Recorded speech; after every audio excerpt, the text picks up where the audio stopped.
Hello everyone!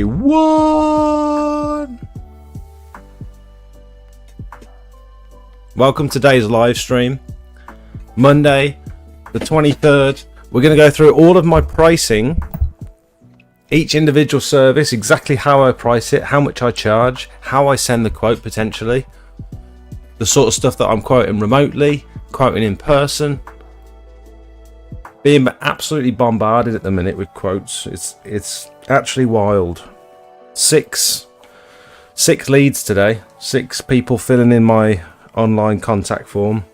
Massive jobs. All repointing, roof cleaning, driveways. Size of this drive. I've just got to show you this house that came in just. Can I get it up without showing you the address? This lady's got 2 houses and she wants me to do both of them.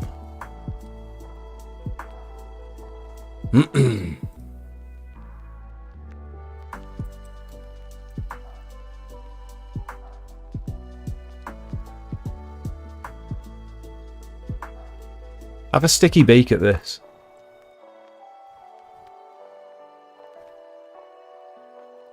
Huge driveway, 350 square metre driveway, 200 odd square metre patio. All the gutters cleared. She wants a quote on the repointing her other house patio. How'd you get 2 houses like that? There's so much money about. How has someone got 1 of them, let alone 2? And then they send in these pictures through the online form, and so I can sort of see close-ups. There is sort of encouraged, if you want like a remote estimation, feel free to send in pictures. I've got a new spiel now that I send to people. Of course ChatGPT has helped me write it, because we like to nail in the fine details, don't we? We like to write something out and then ask ChatGPT, is this okay? How can I make this sound friendlier, more professional, less standoffish? So I've got, how can I show you this? I'm going to put it into Word.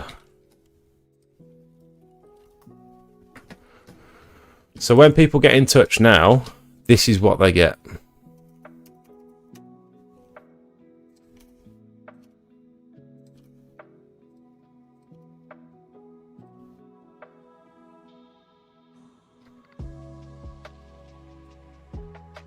Welcome everyone. This is what they get now. Thanks for your message. To receive a quote, please complete this quick form, and that takes them straight through to my online contact form, which they must complete, else they won't receive a quote. It asks them for their full address, their name. You must input all these text fields, their number, their email address, and they can attach up to 10 photos. And then it'll ask how they should get in touch. What I need to change on this is, how did you find me? That would be useful to know. And then we cannot provide quotes via DM. I can't keep up with messages now. It's just too much. I've had so many messages today, and it's just... look at this. She's broke her arm. She's got a floppy arm. I've ordered a little repair kit for in there. You can... I think you can just unbolt it. It's all little hex screws, so I'm hoping that's fixable. We don't know though, we just don't know. Jed, welcome. Luke, what's up? Craig, 2 patio restoration quotes, 1 booked, 1 awaiting, nice. 1 roof quote, nice. Is this all from socials, Craig, or is this from door knocking or what? Tintins, I am late, I was 1 minute late. 1 nursery driveway booked, 4 gutters, 3 booked in, nice, nice, nice. Evening Chris, welcome. Sausage, Rich, welcome. Rich, I've got a couple of big jobs over your end that I might need a hand with. I've sent $5.5 grand I've sent over this afternoon just for 1 quote. and many more coming in. So they're both over your way, so I might need your help. Jesus, welcome. Stripe. Do you need a hand? I think I'm okay, thank you. I'm gonna, yeah, Rich will help me. Kieran's starting soon. Jakey's still working with me until probably end of April, so we should be good. Moser on that? No, that was just a remote estimate, because sometimes I'm a little. It was, the job's an hour away, and occasionally I'm scared of. I'm not scared. Hello. People thinking of Patio. Ah. You gotta stop telling her to do that sort of stuff. No, I won't until you start listening to me. Whoa. I forgot to bring up a pile of clothes. No. Not with your t-shirt on. Come here, Wells. Say good night to Daddy about that. Good night. Good night. Love you.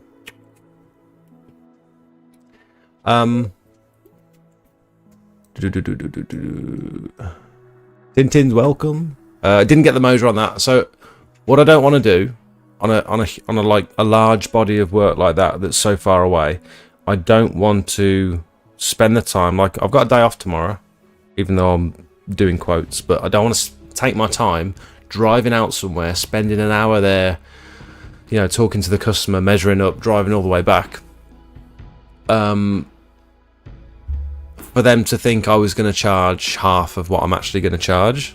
And so what I like to do now, what I've started doing for these bigger quotes, is saying,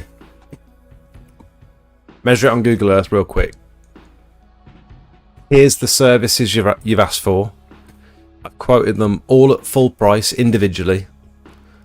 If you're interested in going ahead with more than one service, I can do a multi-service discount depending on which ones you choose.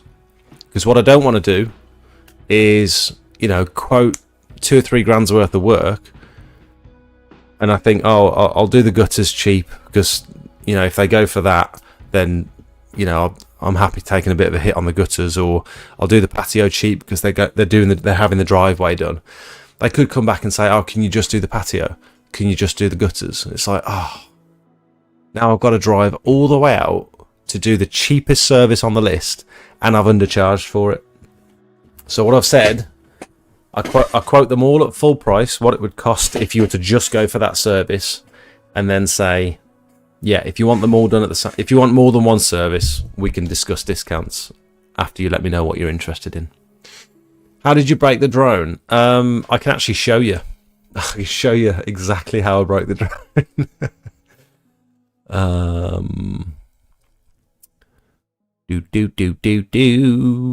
Rich, Walsall, roof and drive.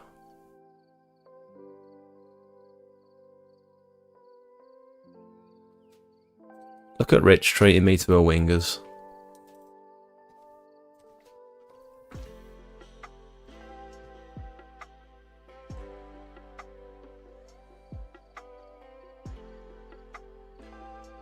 Where's the drone footage?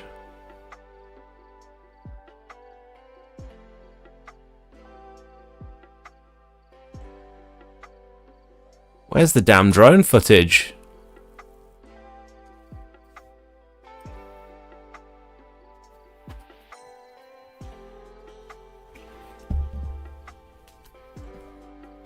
Two seconds. Oh, got it. So this is what happened. We were casually flying round the driveway, and I thought, I'm all clear. I'm in the clear. There's Rich, our kid. What I didn't see, so I saw this tree as I was coming round. I saw it, but because I wasn't looking up, I was looking at the screen. I thought I'm pretty low here. I'm nowhere near that tree, but actually, I was very close to the branches. I didn't hit the trunk. I hit the branches. And I don't know how it didn't hit the customer's car. Their nice Mercedes. It got to here, just above their car, and it went into the next field over the. You know what I mean? So it's only a 10. Well, it's a 20 quid repair, I think. Google and socials, Craig. Nice. Well done. Evening, Simon. Welcome. Matt. Hey, ChatGPT, make this sound less. Give me your money. Yeah, exactly. Had a day quoting today. It's harder work than doing the jobs booked. To be honest, it's definitely more mentally stressful. 100% agree with you. Exterior essentials, welcome. Started roof cleaning a few months ago, fully booked up now into the end of April. Damn. That's very good going. What's your methods, JG? Pressure washing. How have you managed to pull in so much work in such a short amount of time of only just starting? Started roof cleaning months ago. I mean, have you already had like an established pressure washing business and then you started roof cleaning, or how's that working? Is it purely website traffic to the form, or Meta or Google Ads? It's everything. So anyone that messaged me on TikTok, Instagram, Facebook, WhatsApp, email, text, voicemail, I'll send them this message. Full address and postcode are required or we won't respond. I thought that was a little bit too punchy there from ChatGPT, but I'm going to go with it and see whether it works. You can upload photos. We're based in Redditch. Availability approximately 2 weeks. So we've got lots of jobs booked in up until April time, but we've got a few slots here and there. So if it's like just a gutter job, I don't want to put people off here. But if it's a bigger job, it's going to be more like 4 to 6 weeks potentially. And then I'm just listing my services there. Because what I was doing before, I had a slightly different form before, slightly different wording, and people were just skipping that message because it looked like an auto response. It's not an auto response. I'm actually sending it to each customer. They're skipping the whole message and just putting their name and address and photos at the bottom of the message, like after I've sent this. And I'm like, no, read the thing, fill out the form, because then it goes on my spreadsheet and I can stay a little bit more organized and prioritize people. Whoever got in touch first, I'll do their quote first and on to the next one. Because at the minute I'm just losing people in DMs and forgetting to respond to them. So this is the best way for me to stay organized. Should we talk about pricing today? Does anyone want to talk about pricing? Shall I go through all my prices so everyone can learn about pricing? All you new guys that are just starting out in the season, how many new people have we got in here at the minute? Let's have a little sticky beak. Are you new? Oh, 6 months. Actually, let's go 1 year. Actually, let's go 6 months or more, less in the industry. How do I get rid of that option? I don't want that option anymore. There we go. Start a poll.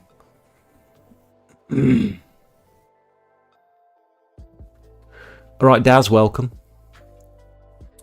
I'm not going to brag, well I might, but I have 5 by 400 meter commercial gutter cleans and 2 commercial surface cleans for the next couple of weeks booked in. Work is finally picking up again. Simon!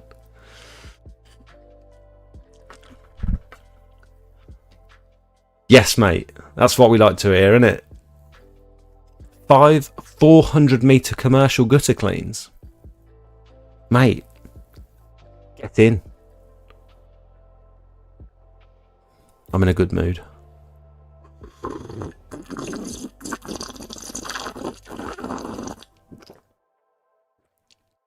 Grab yourselves a drink, strap in. We're going to talk about pricing.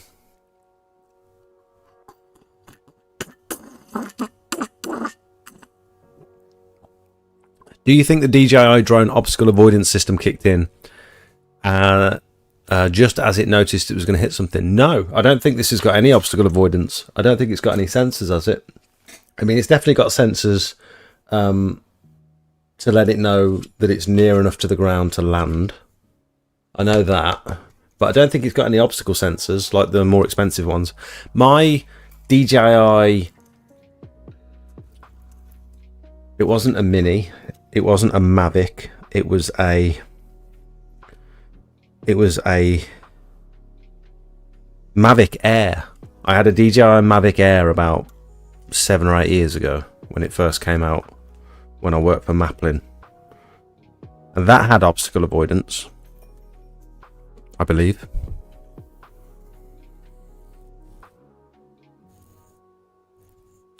Hard no, Jake. What do you mean? What are you talking about?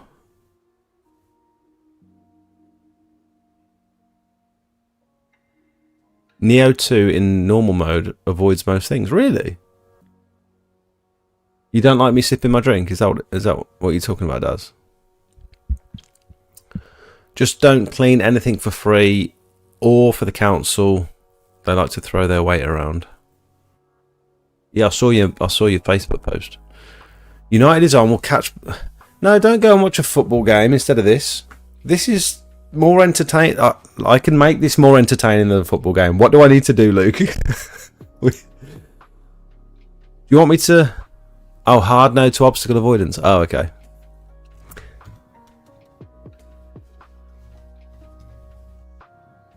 I can make this more entertaining.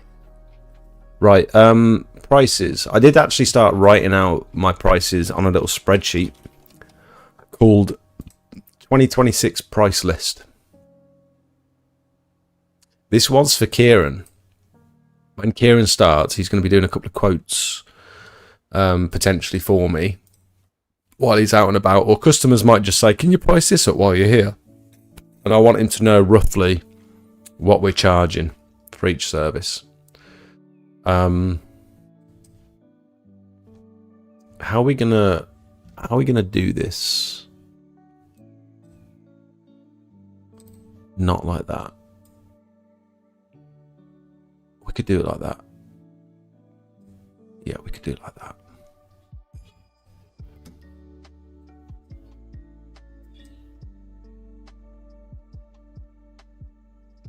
Yep, that'll work. Okay, let's finish this poll. Right. 25 people voted. 64% of you are 6 months or more. 36% of you are 6 months or less. Out of 25 votes. Okay. So I'm sure 36% of you might find a pricing conversation interesting, potentially.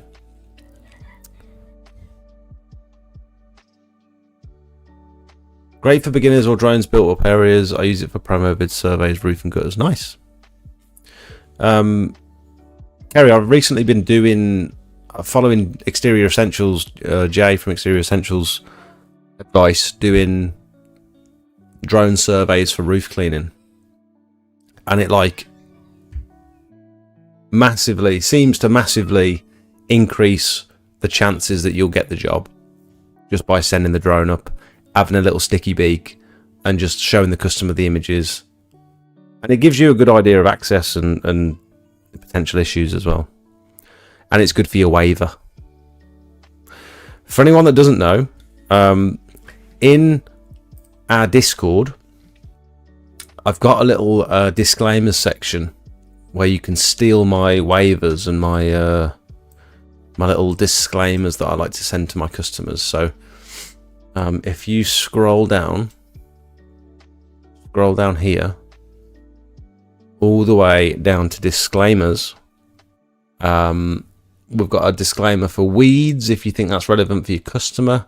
Roof cleaning, so this one's the one about like pressure washing roofs, leaks, water ingress, pre-existing damage, final appearance and colour, all the mess, general liability. I put this into a Google form and I asked the customer to tick it and sign it to say they've read, they understand it. Roof cleaning pressure washing waiver. So this is the Google form. We love Google Forms because they're free and they're easy and you can customize them. So they put their name and their address and their postcode, and it's got that disclaimer that I just showed, and you can turn it into a checkbox, so they can just tick it at the end to say they've read and understand, and another little thing to say they acknowledge that they've requested pressure washing. So I send that to all of my roof cleaning pressure washing customers, and it's well worth it. And you can just steal that from the Discord. If you haven't got around to doing one yourself, grab it from there. We've got chemicals, we've got access requirements, stain removal, moving pots and furniture. I'd recommend charging for that, by the way. Let them know beforehand. The patio or driveway needs to be clear of any pots and furniture before we start. Failing that, we may, we can charge you to move them if you're not able to do it yourself. If you're not already a member of the Discord and you want to get involved, because it's the best exterior cleaning community on the internet, we talk about repointing, sealing, wood care, gutter cleaning, roof clearing, render, windows sometimes, identifying different surfaces. So we like to help each other out with that sort of stuff. Quotes and pricing. If you're not already a member, get yourself involved. Go on my YouTube channel or underneath this live stream. On the main channel there, look, go on the description and click join. Discord community membership. Join that. Get yourself involved. Right, now, pricing. Is there anything that people specifically want to know the prices for? Stuff that I charge. Where's that on Discord? Derek. At the bottom, mate. Look. Scroll all the way down on the side. Past all the canvassing leaderboard and stuff. Disclaimers. Right there, look. And then you can just copy and paste it into a Google form. So you'll have to make your own Google form.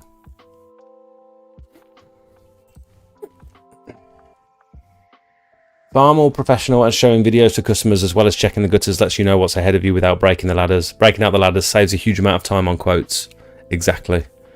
We did one last week and the customer had just paid to have his gutters cleared. And I sent the drone up and it was like, the gutters haven't been cleared very well.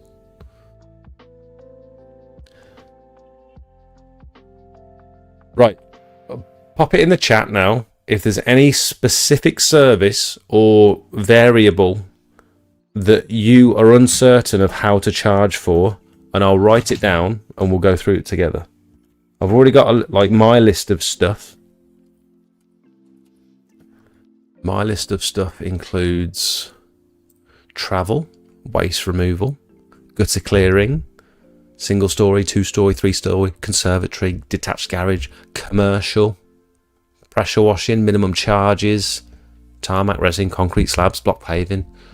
We could do gutters, fascias, soffits. We could do, what else do we do? Roof cleaning, scraping, pressure washing. We could do, what else do we want to know?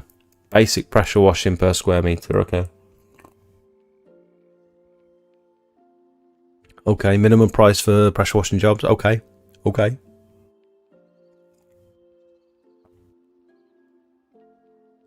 Anything else anyone wants to know? There's 70 people here, come on.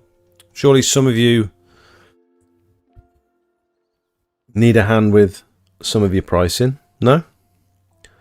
No? I've been paid. Thank you, Louise.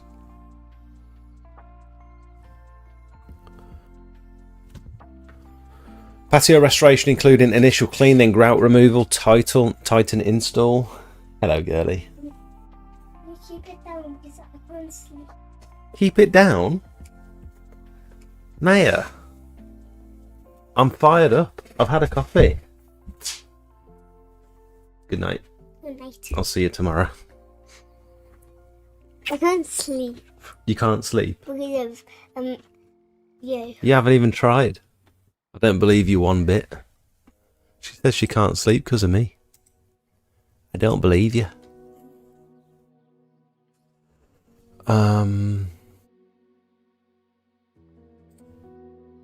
Soft washing per meter squared, is it per house size?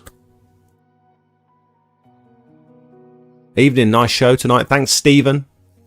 Welcome. Commercial gutter cleaning like a school where there are box gutters, normal gutters, roof valley gutters, different levels, different buildings, etc. Love you. Good night. If you close my door and you close your door and you put your Yoto on, you might not hear me.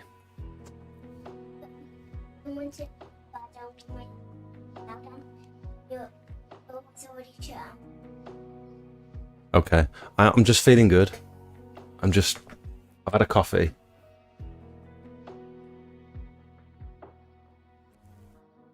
See you in the morning.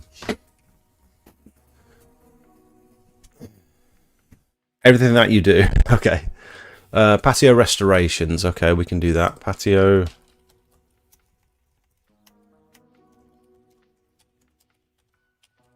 Is everyone like up for the long shift? Because this is going to take a while. Because everything we touch on, we're potentially going to discuss. So this could take a while. So hopefully you've got nowhere to be. You can always watch this back tomorrow. These VODs, these YouTube live streams, they get uploaded the next day. Well, they get uploaded the same day actually. If you go on my YouTube and you go onto the live tab there, you see all of my previous live streams. So it gets uploaded straight away. So you can watch this back if you need to. What else? Delay tactics. Yeah, she's quite good at that actually.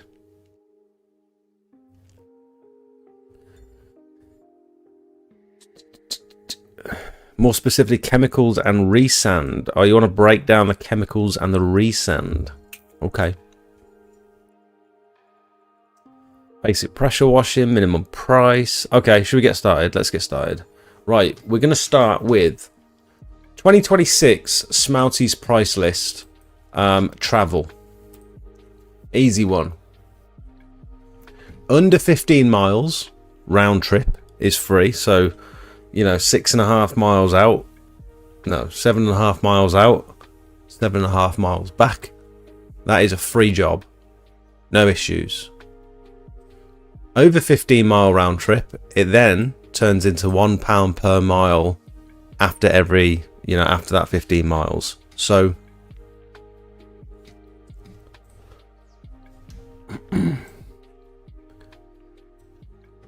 I probably won't, unless it's really far away, I probably won't mention this to the customer. I'll just inflate my prices ever so slightly by around about £1 per mile.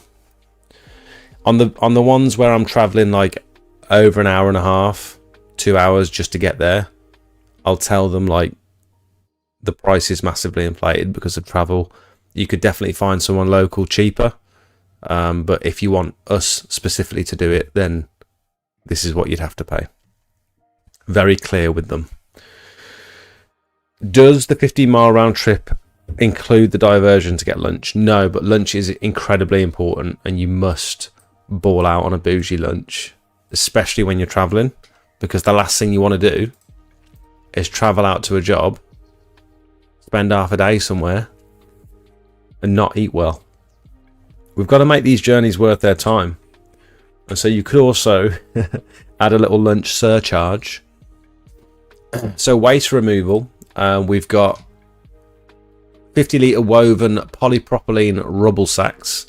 I don't charge the customer for the sack, but now that my brother is doing waste management, he charges me.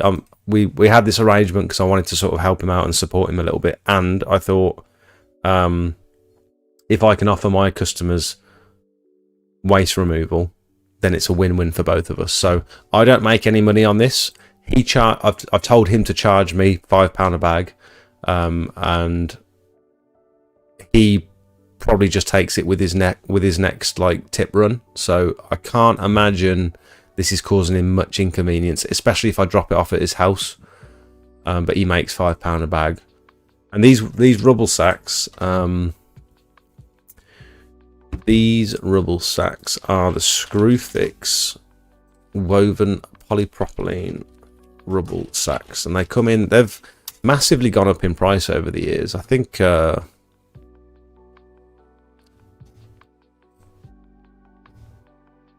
£4.89. I'm sure they used to be about £3. 5-pack of these little rubble sacks. Look.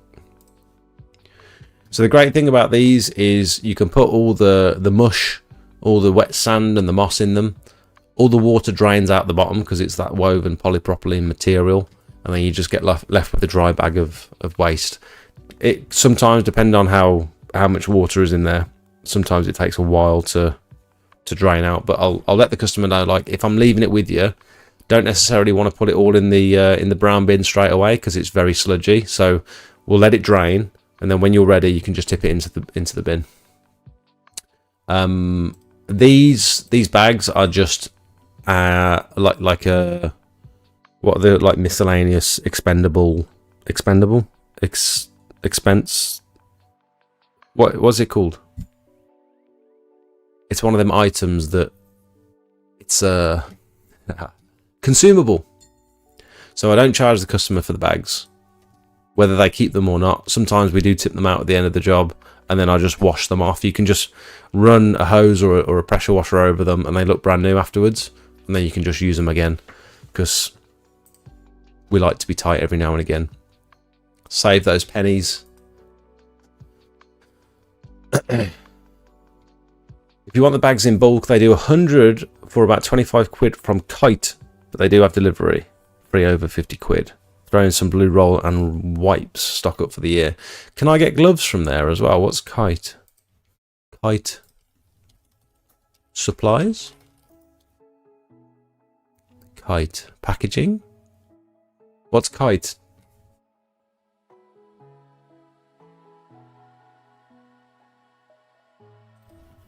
Kite packaging. Kite packaging. Okay. You can get your night trial gloves from there. Packaging and cardboard bags. Ooh. Okay. This could be a little bit of a rabbit hole of trying to find the right thing, but cool. I'll keep that in mind. Thank you.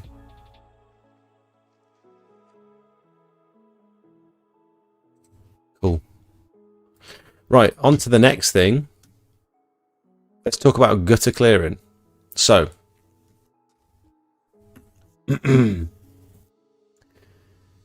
my prices are going to differ from your prices.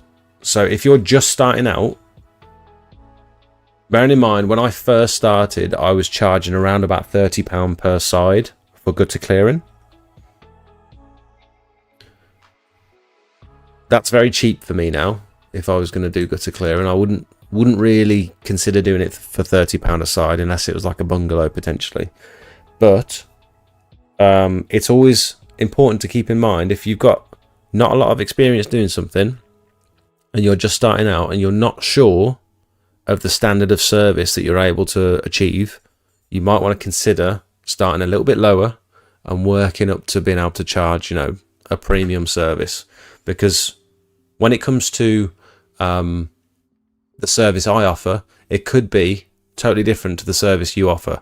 Yes, we both offer gutter clearing, but we generally get up a ladder, we take before and after pictures, we check every single downpipe, and very often, probably 50% of the time, we're disassembling the downpipes.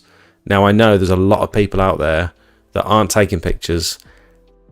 They don't really care whether the downpipes are clear or not. They don't know whether the downpipes are clear because they're not even getting the ladders off the van. They're doing it all from the ground. Shots fired.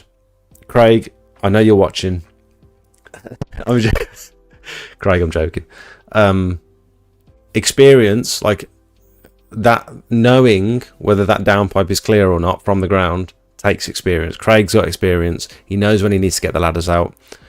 He knows the little tricks of how to test whether the downpipe's free flowing or not. There's a certain feel involved in gutter clearing. So if you're not able to get up there with a ladder, generally you know whether they're clear or not just from feel, and that comes with experience. Flow tests. Some people are going up there with like a watering can or a hose pipe, and they're doing actual flow tests with water. I don't do that. Some people do. So just keep all that in mind when you're looking at my prices. You can decommoditize your service by doing things that average Joe aren't doing.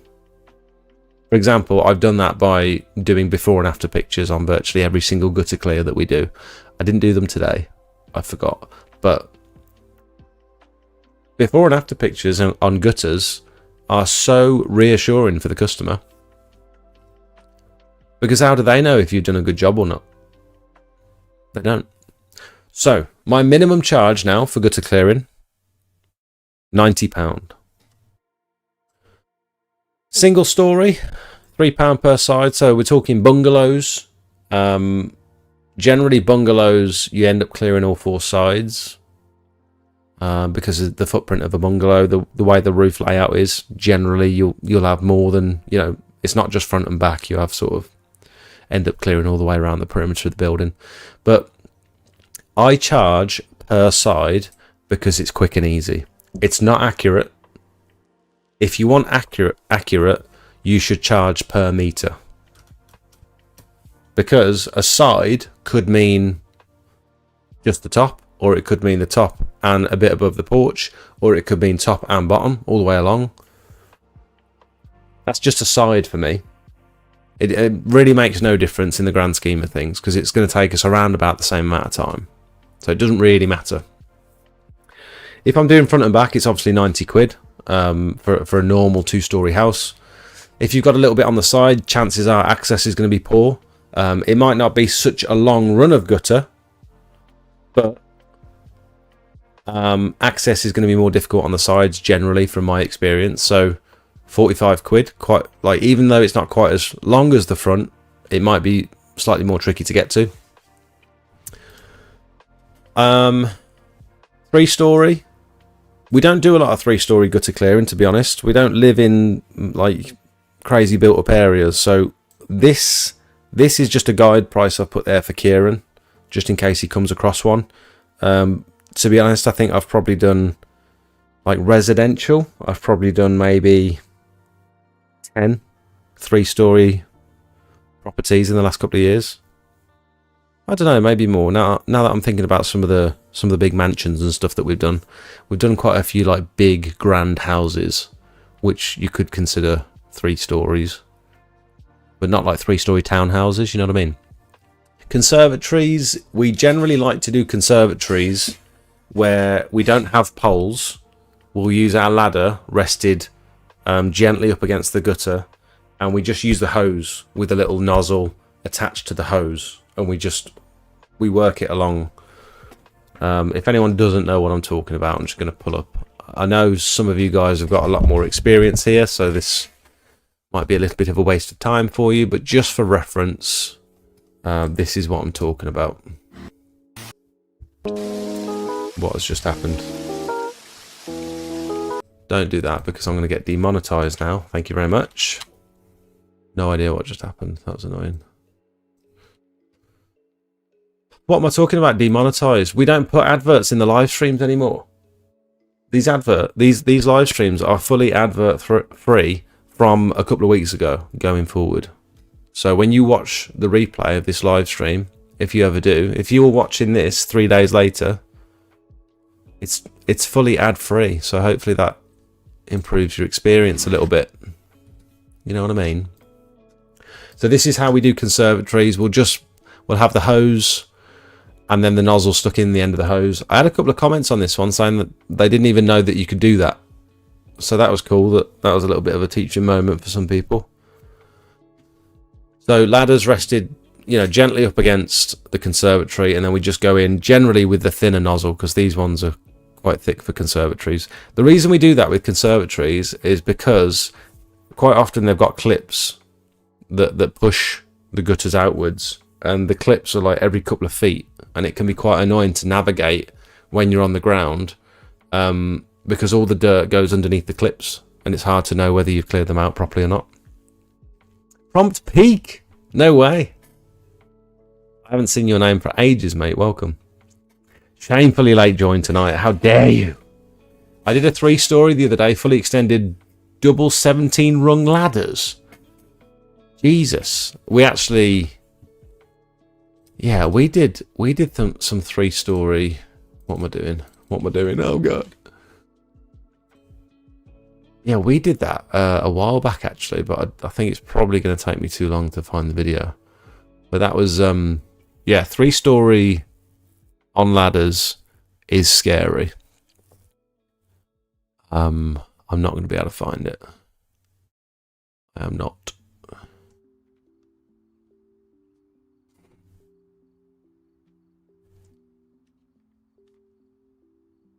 This was quite cool. From a, this was a commercial job. This was like a college, like a school. And this was one of the jobs where we had 10 poles on. So 40 feet. Right in the bin. Look at that. The skill involved. Insane. Yeah, I'm not going to be able to find that 3-story one. Prompt Peak.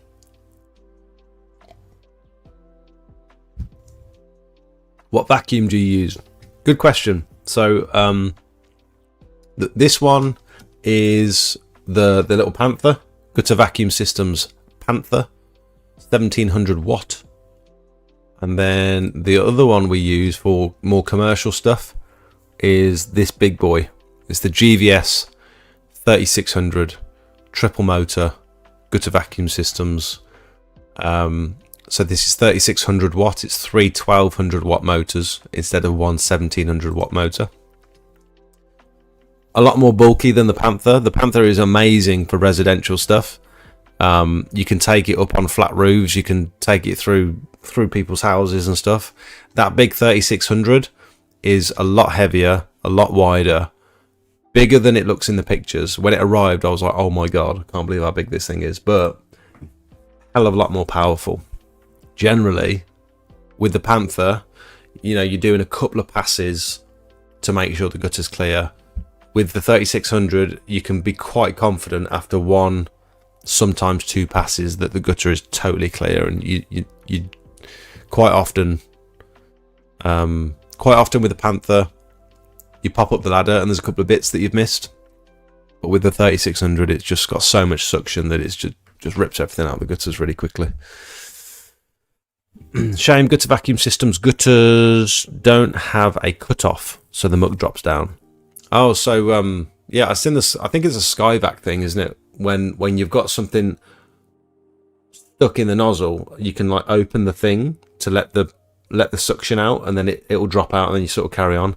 We tend to just either turn the vac off or pull the hose out the bottom. That works just as good, but yeah. The clips are actually the hangers. Oh, they're gutter hangers, are they? Not clips. Oh, okay. I didn't realise. Good to know. Some guy used a Henry Hoover attachment for tight-fitted gutters where the tiles overhang. Actually consider an exterior here in South Africa. No way. Different market, aiming for game lodges. Nice. Glad to see you're doing okay. Glad to see your name in the chat again. What gutter vac would you recommend for starting off? About 500 to 700 quid just for simple cleaning. The Gutter Vacuum Systems Panther. 100%. Right. Conservatories, detached garages. Yeah, pretty self-explanatory. They're generally single story, much easier access, ballpark prices. Don't need to get too hung up on 10 or 15 quid here and there. Now, commercial, we quote it a little bit differently. Commercial properties, you can't quote one of those by sides because length can be an issue. Unlike residential stuff, if you go a couple of meters over or under on a side, it's not going to cost you too much time. But on a commercial job, yeah, some of these gutters are huge. Let's take this school for example. No idea where this is. I've just sort of found it on Google Earth. Some people didn't realize you could do this with Google Earth, by the way. So in certain areas of the country, you've got 3D imagery on Google Earth. So type in Google Earth on your browser. You can do it on your phone. There's an app on your phone, but it's not so good. Go on your browser, click on this down here, and generally this is how your image looks. And when you go into 3D mode, it still looks flat. You have to go down here, turn on 3D buildings, and then you can have a little look around and get a better idea. So not all areas of the country have this. This is great for roof cleaning, for like checking access and stuff. Great if you're doing remote quotes. Great if you just need a bit of a refresher on the quote you've just looked at. It's not perfect. Some of the resolution, some of the images are terrible. Like you can see when there's like trees and stuff and shadows. But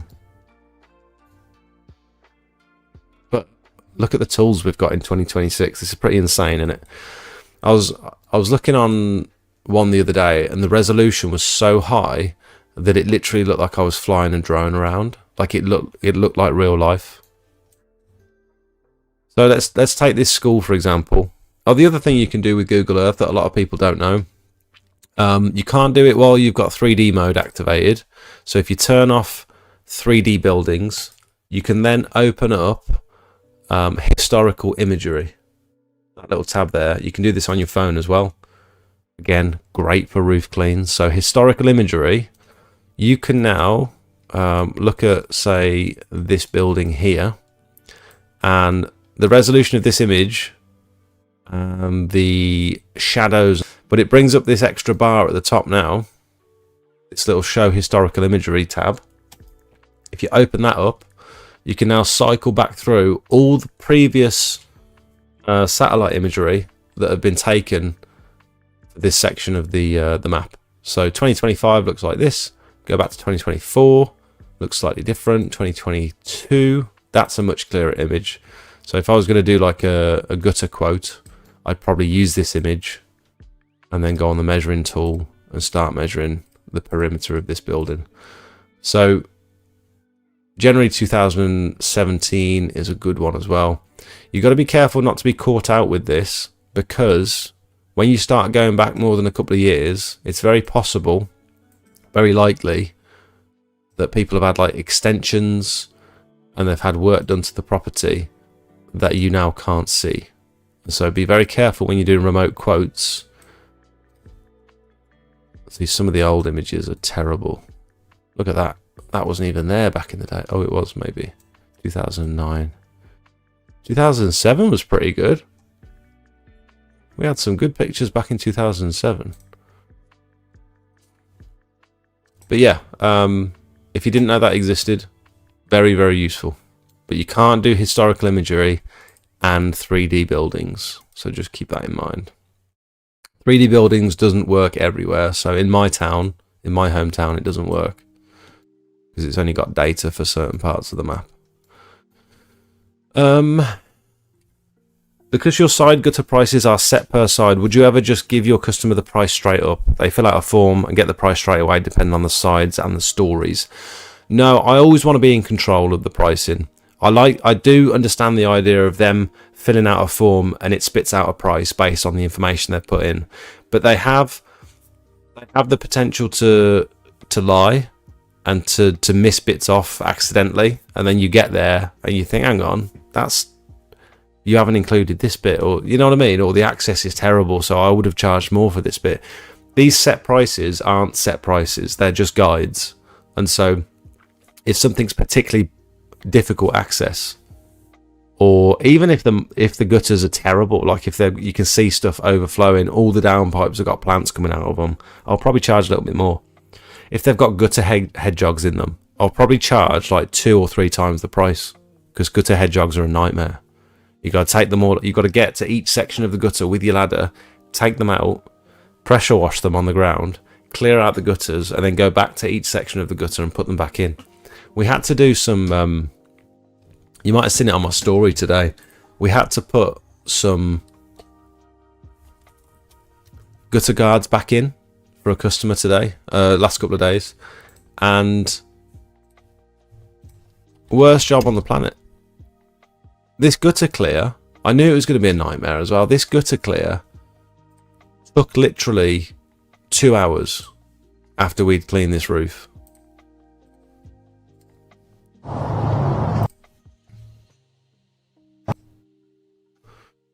So we scraped all the moss off this roof, and then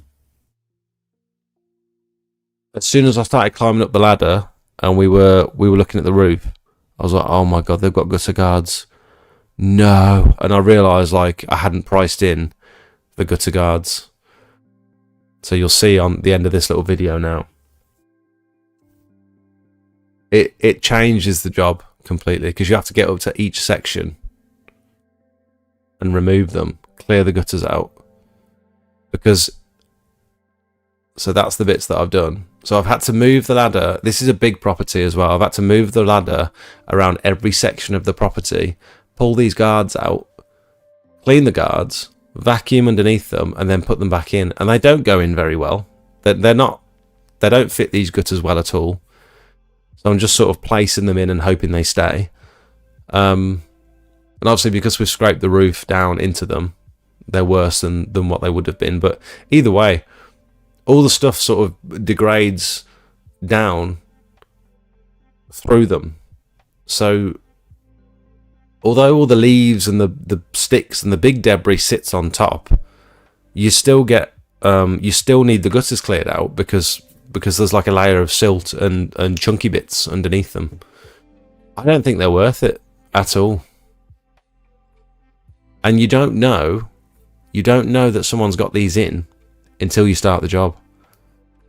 It might be worth making some sort of disclaimer for this sort of stuff, because I've been caught out so many times with these. I charge £30 per side for a standard 3-bed, straight run front and back. Yeah, that's fair. I'm a little bit more than that on like a 2-story, so I'm 45 per side. And I have no issues like landing gutter jobs. I can't remember the last time someone said no with this pricing on gutters. And I don't know whether that's because of the social media presence or the photos and stuff that I post or the reviews. I don't know what it is, but I'm charging a little bit more than what most people are, I think, on gutters, and I don't seem to have any pushback ever. So I'm not sure what that's all about. Matt was telling me the other day he was charging £35-40 a side or something, and he kept getting pushback from all his customers saying, oh, there's someone else will do it cheaper, don't worry about it. And I've not had that at all. So yeah, I know it's different for everyone out there up and down the country, so don't take this as gospel. I'm just sharing what I do with you, because I understand like in different sections of the country, all of these services are going to be cheaper because there's more competition. Maybe the living the living wage or something is slightly less, or even more. Like I guarantee some areas of London and stuff, people are charging way more than this.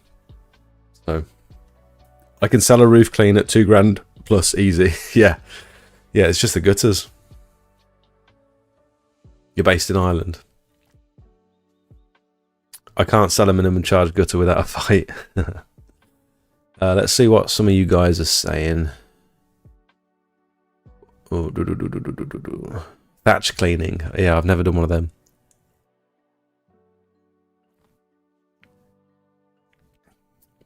Regen. Still don't know how to say your name. I'll see you at the Smart Seal training, I think. Squeaker Clean Dave did a video on a remote control electric switch. That might be good.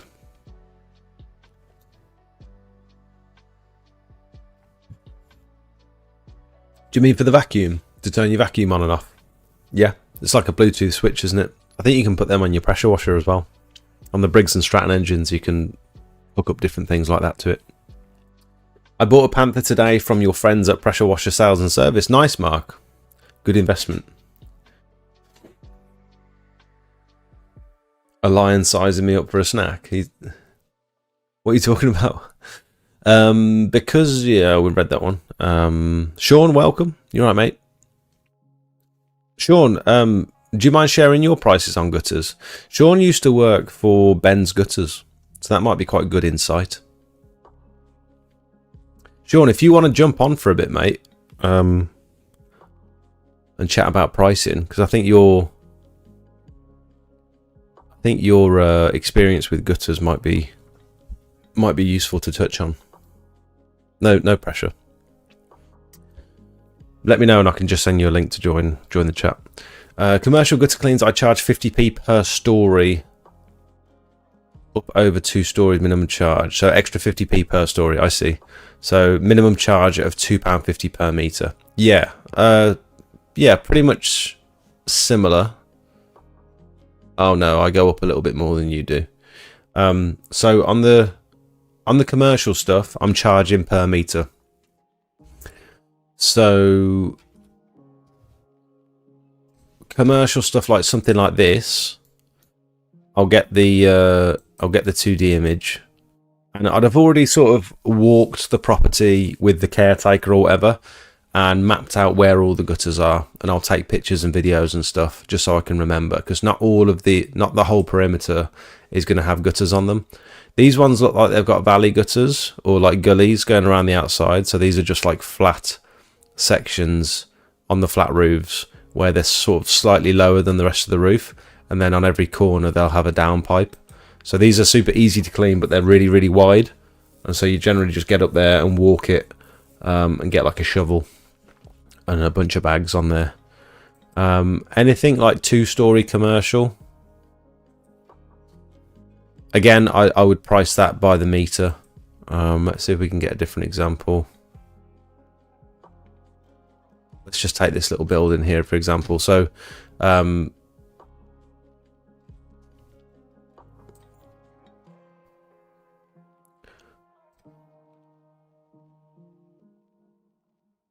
this one, that would be 2-story, I would say.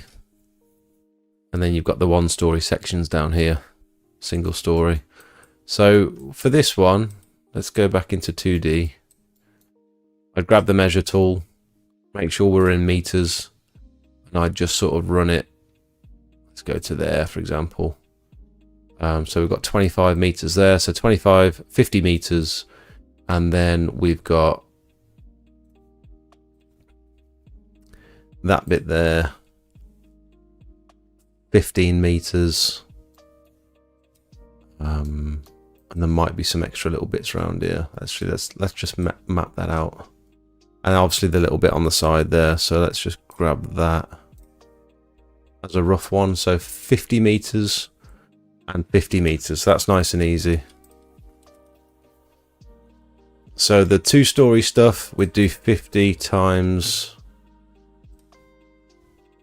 2 stories, £4, which is, everyone say it with me, £200. And then we'd do 50 times £2.50 for the single story stuff. So 250 times £2.50, so 125. So that'll be 325 quid altogether to clear out the gutters on this property. Now, just consider that is quite a length there. It's a lot longer than most residential properties, and the stuff that you're going to get out of a commercial job compared to the stuff you'll get out of a residential could be massively different, depending on the width of the gutters, depending on how long it's been since they've been cleaned out, don't take any chances on commercial gutters, especially if you've not done like a pre-inspection with a drone or with a camera or whatever beforehand.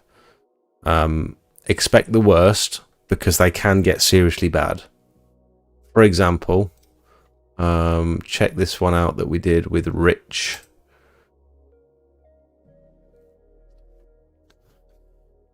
So this is a similar size property actually. If you look at the length of this, this is just some horse stables, and it's actually a very similar size building to this one, similar pitch. Can't tell the sort of shape of the gutters from Google Earth, but I mean, look at the growth in these. The stuff just clings on. And if you think you're going to be able to, from the ground, if you think you're just going to be able to send the poles up and do it all from the ground and it's going to be nice and easy, you're severely mistaken. Quite often you'll have to get a cherry picker or get up there with a ladder and do it all by hand. So just expect the worst with commercial stuff. Schools, you often find like loads of balls and stuff up in the gutters, which aren't a problem if you're doing them by hand, but they can be a problem if you're doing them with poles. Look at that, man. Just insane. You're not getting that with the vacuum, basically, is what I'm saying. So you need to account for stuff like that. Access equipment. So with commercial stuff, we'll always price in, if we need, the cost of access equipment plus a 10% management fee. So this is something my brother taught me. If ever you're going to book something or hire something, you charge the customer the price that you pay, which includes, don't forget to include if it needs to be delivered or like dropped off or collected, include that cost. Make sure you include the VAT that you're going to pay on it as well, and plus a 10% management fee, because it's taking you time, resources, energy to figure out what you need, book it, manage it on the day. Quite often people do this with materials as well. They'll put a 10% management fee on ordering materials, because it can take a while, can take more time than you think to like sort of do the research and find the exact product that you need. You have to pay delivery on it, you have to get it delivered, and then, you know, stack it all in the van, take it to the customer's property and stuff. You might have to go out and purchase stuff, drive 15-20 minutes to the shop to go and collect all the stuff and then bring it back. Like, it's always good to put a little markup on materials and cost of hire, because it is a faff sometimes. I'm commuting. Yeah, I live about 30-40 minutes away, so I'll be driving.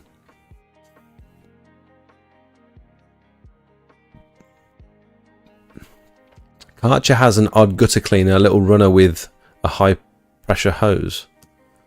Do they? Karcher gutter cleaner.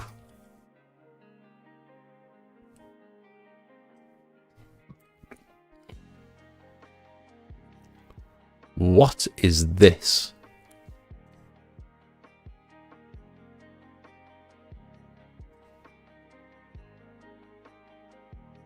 What is this?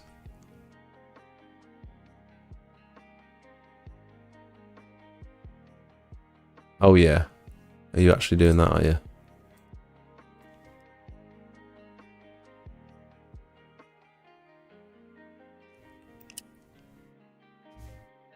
Is there a YouTube video? And is anyone buying it? Are you going to show me how it works, or are you just going to show me what's in the box? Are you going to show me an advert? We still haven't got YouTube Premium. One day I'm going to surprise you lot, and I'm going to have YouTube Premium. And you're going to be like, oh my God, he's balling out. Now he's making money. He's got YouTube Premium. PC20. Why has he got his finger there? That was weird. Oh, so it's like a little... Oh, it's like a drain jetter. Like one of them. Have you ever watched that Australian drain jetter guy? He uses stuff like this. Such a good channel. Oh, that is literally a giant. Okay. Gutter and drain cleaning kit. Okay, we've got that. What about the gutters? How to fit the gutter thing? Take the little wiggler off.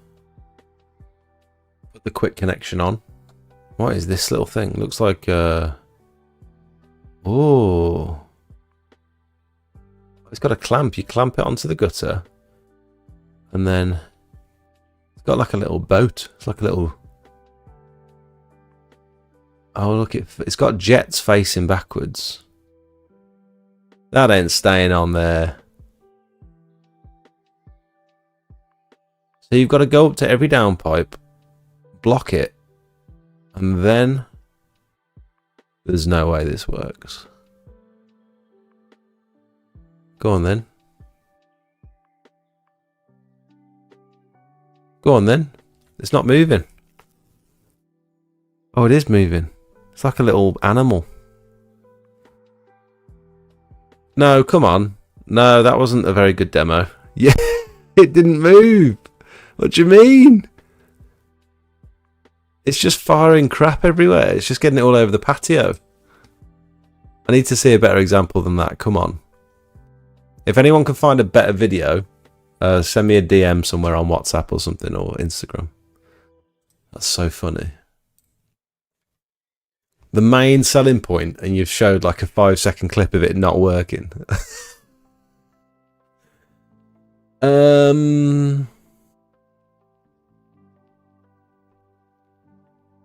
Do you charge different prices for different kinds of surfaces? Yes. We're going to get to that in just a minute. Yeah. Wasn't Ben's and Gutters 20 quid payout for £100 jobs? I'm not sure. Sean will have to... We want to speak to Sean. Okay.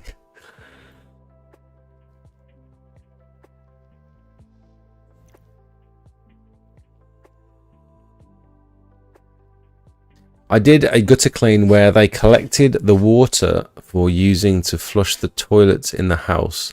They had triangle foam shapes in the gutters and all needed taken out and putting back. They used the water to flush the toilets. Oh, so they like collected it in like a water butt. That's pretty clever.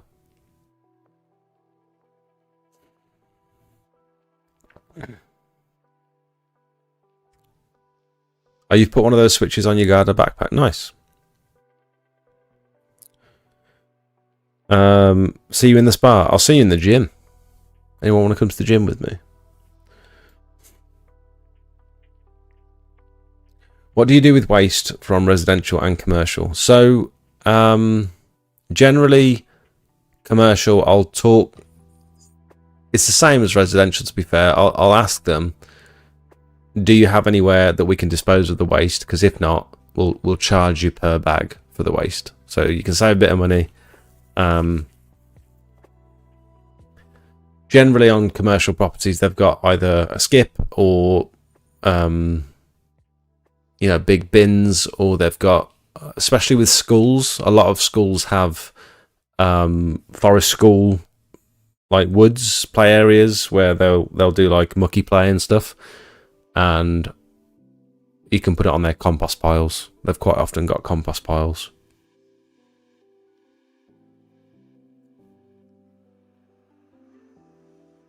I cleaned a little lean-to fiberglass roof at a school. I pulled out over 20 balls out of the gutter in an 8-meter run. No way. Can you promote my wheelie bin business? No. What do you mean? That's a very strange request.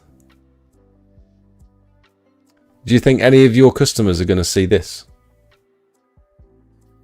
Do you charge extra if you have to get up on the roof as opposed to doing it from the ground? No, on 2-story, yes. Generally, we look for one of those lifeline systems, like a something we can strap our harness onto. But I quite often prefer on single-story stuff. I prefer being on the roof because it's just much easier to see what you're doing. Sometimes you'll find that well, commercial gutters, they're not, I was talking about this last week, but residential gutters are like this. They're quite thin. Commercial gutters are generally much wider, but box gutters or valleys, and so you can't really see what you're doing from the ground. You can't get a good gauge of whether they're actually clear or not, because not only are you going side to side like you do on residential, but you've also got to go front and back, and I don't really think there's a good way of doing it with a vacuum from the ground.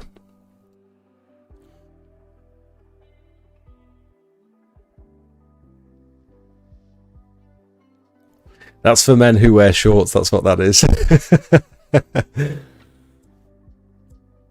He was pushing it via the hose. Yeah.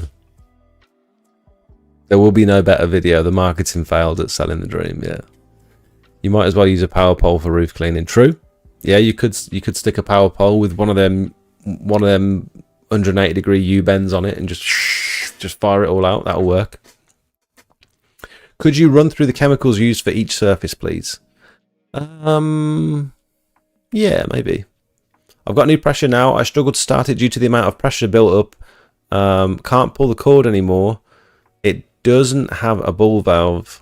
Okay, you just need to hold the trigger at the same time. So if you've not got an easy start ball valve, or if you've not got like a flow sensitive unloader which doesn't build up the pressure, just one hand holding the trigger open and the other hand with your foot against the wheel, other hand pulling the pull cord, and that will release all the pressure and help it start. How do you put the camera on the pole? Gardiner sell a Gardiner pole systems. They sell a action camera mount. This is what I've got. So this clips onto the end of my Gardiner pole, and you can send it up. Oh, it's got a little gutter attachment on there for flicking the gutters around. They do all these, look. I'm interested to try these. I think Wix sell these as well. Not sure how effective they're gonna. Central Loan Network. I don't know. Why are you trying to promote your shit in my live stream? Such weird behaviour. Matt, would you mind getting rid of those messages, please? It's just such a strange thing to do on someone else's live stream. I wish you all the best, but you're going about it the wrong way, mate. Right, are we done with gutters? Has anyone got any more questions on gutters? Shall we move on to pressure washing? While you're all thinking about that, I'm going to go for a wee. Back in a sec. Oh.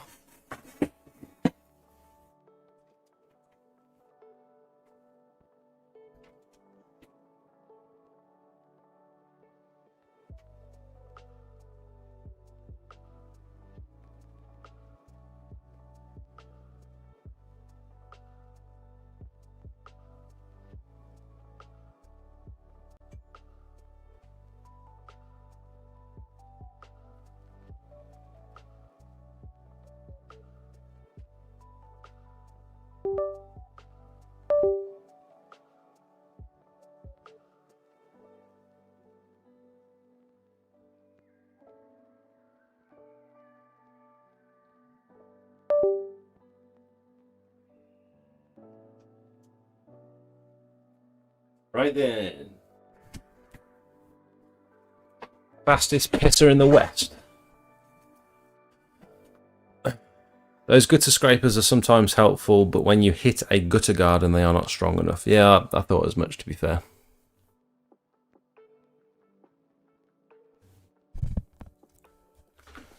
I did moderator things. I'm going to try and establish a pressure washing business here in the Netherlands. I'm originally working from the UK as well, but with the amount of block paved driveways, it seems stupid not to try. Nice. All the best to you. Good luck. GVS have a 2-collar support that has a camera mount attached to it for your gutter vac. Yes, that's true. Nice. Right. Wait, why can't I see? Is my camera froze? My camera's turned off. That's so weird. I just looked over and like I was talking, I could see my microphone moving, but no camera. Okay. We can adapt. We can adapt. I need a battery. Okay. 2 seconds. Mic'd up on the bog. That was funny.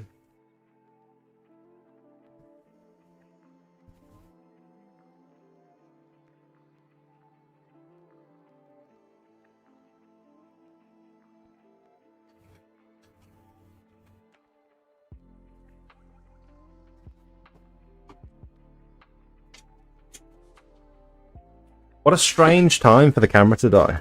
How weird is that?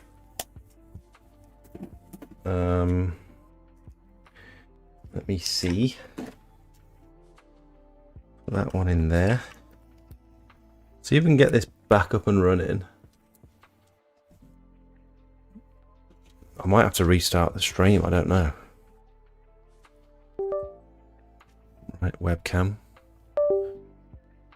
We back? We're not back.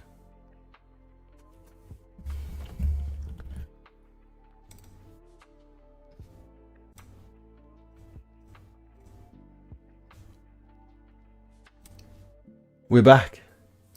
Why is it so small?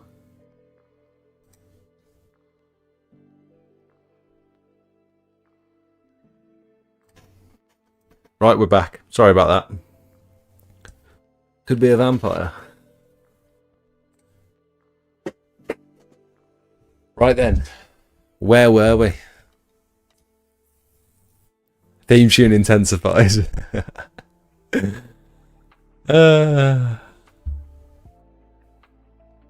I'm just literally starting. Do you think it would make sense to start just with gutter cleaning so I don't have so much investment on equipment? I think that's a very strong... I think to niche down on one low barrier to entry service is a very good idea. Window cleaning, gutter clearing, I think very good idea in the beginning. And then you build up, you become a professional at those services. You build up a regular customer base that return to you every year. You could start doing it for 12 months and then start expanding into other services. I think it's a great idea. I think a lot of people, they'll fall into the trap like I did of, right, I want to do pressure washing. But they're asking me if anyone knows how, like, if I know anyone that does this, or they're asking me if I can clean their gutters. They're asking me if I can relay their patio. They want me to clean their conservatory. They want me to clean their windows. They want me to clean their roof. Or you get to the end of summer and realise there's no pressure washing work around. And you think, oh, I need to diversify. I need to buy more equipment to be able to offer all these other services. And it's like, actually, if you have a plan from the beginning, and if you can offer a service that where you can generate work all year round and it's not so seasonal, I truly believe gutter clearing and window cleaning are two services that you can offer all year round. Especially with gutter clearing, especially if you can show that this is what you do, you're a professional at gutter clearing. I think that's a really good way to do it. And then when you're ready to start looking into pressure washing or roof cleaning or other services, you can lean on those customers that you've already served and say, I'm buying a pressure washer in March, can I get you booked in for your patio? And before you've even bought all the equipment, you can have 10, 15 bookings, which pays for your new pressure washer before you've even got it. I think it's a really good route. I think if I were to do it all again, that might be something I'd change slightly. Become an absolute professional in one service and then slowly start expanding.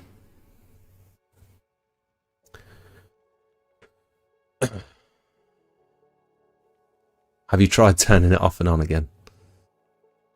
Right then, let's move down to pressure washing. Minimum charge, 130 quid for pressure washing.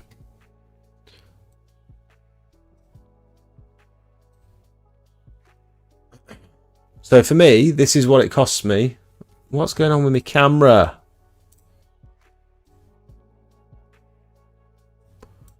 this is what it's going to cost for me to set my equipment up and get going on a pressure washing job, regardless of how big or small it is. Well, regardless of how small it is, if it's just someone's little path going out the front of their house, if it's some little coping stones or something, generally around about 130 quid is where I'm at if I'm not offering any other service at the property. So if this is the only thing they want me to do, as a guide price, I'm at around about 130 quid. This is going to be different depending on how long it takes you to set up. For us, it's incredibly quick. Generally, we're pulling up. We've already got water in the tank. We've got a very big tank, and we've already got it, sometimes half full. We pull one hose out, plug it into the customer's tap, and we can get pressure washing within minutes. However, I've also got an employee with me. So my costs are slightly higher than a lot of, one-man bands. But you've got to consider what it would take for you to travel out somewhere, set up your buffer tank, turn the water on, chat to the customer, do a farty little job, disassemble everything, and then drive home. Like, how much do you really want to be making? You know what I mean? Anything after that, we're looking at around about £4 per square metre. So if it's any less than... If these work out to any less than 130 quid, so say £4 per square metre on a 20 metre squared job is 80 quid. I don't charge 80 quid, I charge 130. So it just bumps it straight up. And then anything after that, so 130 quid divided by £4. So anything over 32 square metres, and I'm charging £4 per square metre. So this is my new pricing for 2026. I've not had much experience with this pricing yet. So before, I was at £3.50 for slabs and tarmac, and I was at £4 for block paving. I'm trying this for 2026 to see if I get any pushback, because before I had no issues with pricing. I was landing work left, right and centre, very few people pushing back on price, and that's not necessarily where I want to be. I want to start getting no's from people, because that means I'm at the tipping point where I'm not too cheap. So this is an Alex Hormozy thing. He says keep increasing your prices, like drastically increasing your prices, until you start getting people say no. And you could be landing 30% of the work. But if you're increasing your prices to a point where you're still making just as much money from doing 30% of the jobs, it means you've got a hell of a lot more time on your hands, and you can be busy, improving the business and potentially expanding and focusing your efforts elsewhere. So I don't want to be a busy fool. I don't want to run around doing cheap work. And this isn't a conversation as to whether or not I think my services deserve to be priced this way. I don't necessarily dictate the value that someone else sees my service at. You know what I mean? How do I explain it? It's sort of like if they'll pay it, great. If not, I'm not really bothered. And I'll keep increasing my prices until people stop paying. Does that make sense? The last thing I want to do is be sort of there or thereabouts, but winning loads and loads of work. I'd rather be slightly, I feel like I offer a premium service. People get all the before and after pictures. They can read all my reviews. They've got all my videos online. They can see that the job's going to be done properly. So for that, I feel like I can charge a little bit more.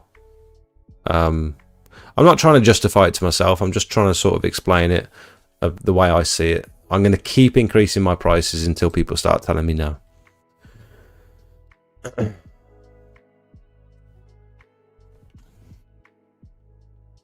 I charge separately for a chemical wash. Yeah, so I used to do that. Very early on, I used to add the cost of chemicals on top of the job. Now, I've realised the benefits in applying a chemical treatment to almost every single surface that we're washing. So before, I wouldn't chemically treat tarmac because I didn't really know that you could. Now on most tarmac cleans, we're doing a biocide treatment.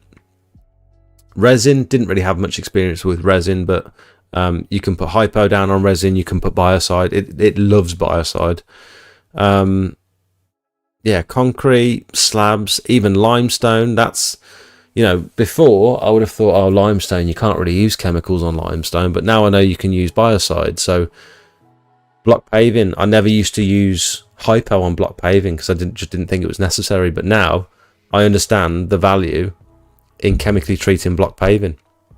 Now that I've seen the way algae grows back after other people have done the work, you see patterns of where other people have gone with their turbo nozzle, and it starts to grow back after like 3 to 6 months. You can see the swirls where the algae's growing back, where they've gone closer in certain areas.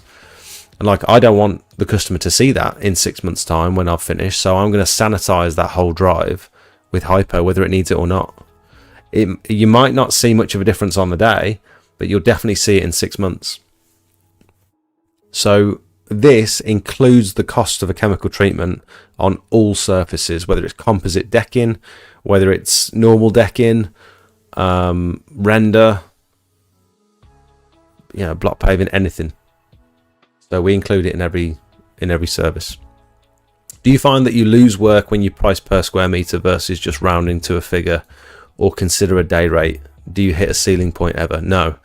So I don't charge day rate on anything ever, apart from when I'm working for my friends. So I'll give Rich a day rate, for example. Squeaky Clean Dave, he got in touch a while back, and to be fair, he gave me a day rate because mine was too cheap. He said, no, you need to be charging more. But day rates, when you're generating your own work, and there's so much money left on the table with day rates, honestly, you could be charging 400 quid for a day rate, which is reasonable in my opinion. If you're turning up with all your own equipment, your own fuel, and you're working, you know, a solid 7-8 hour shift, I think 400 quid is pretty reasonable. And if you've generated that lead, for example, as well, you've done all the work to quote it, book it in, I think that's fine. But on 300 square meters of block paving, instead of charging 400 quid day rate, you could be charging 1,500 quid to go there, clean it all, come back another day and resand it. Like, I don't understand why anyone would choose to do a day rate unless they're just not really got a lot of experience, or unless they have trouble landing work regularly. I just don't see the point. If anyone does charge a day rate and they have good success with it, I mean, if you're happy, it's much easier to quote that way. If you can say to a customer, it's going to take me a day, it'll be 400 quid. But then what if they push back and say, you know, it only took you 4 hours, you thought it was going to take you 8. Is it going to be 200 quid now? It's like, no. If I charge by the square meter, it's just so much more consistent for me, and and you can earn so much more work. You can earn so much more money from it.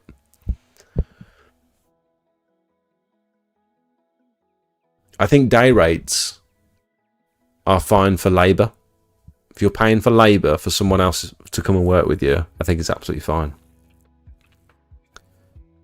Do you watch other people on YouTube pressure washing / soft washing? No. The last thing I want to do when I get home is watch exterior cleaning, to be honest, after doing it all day and posting about it.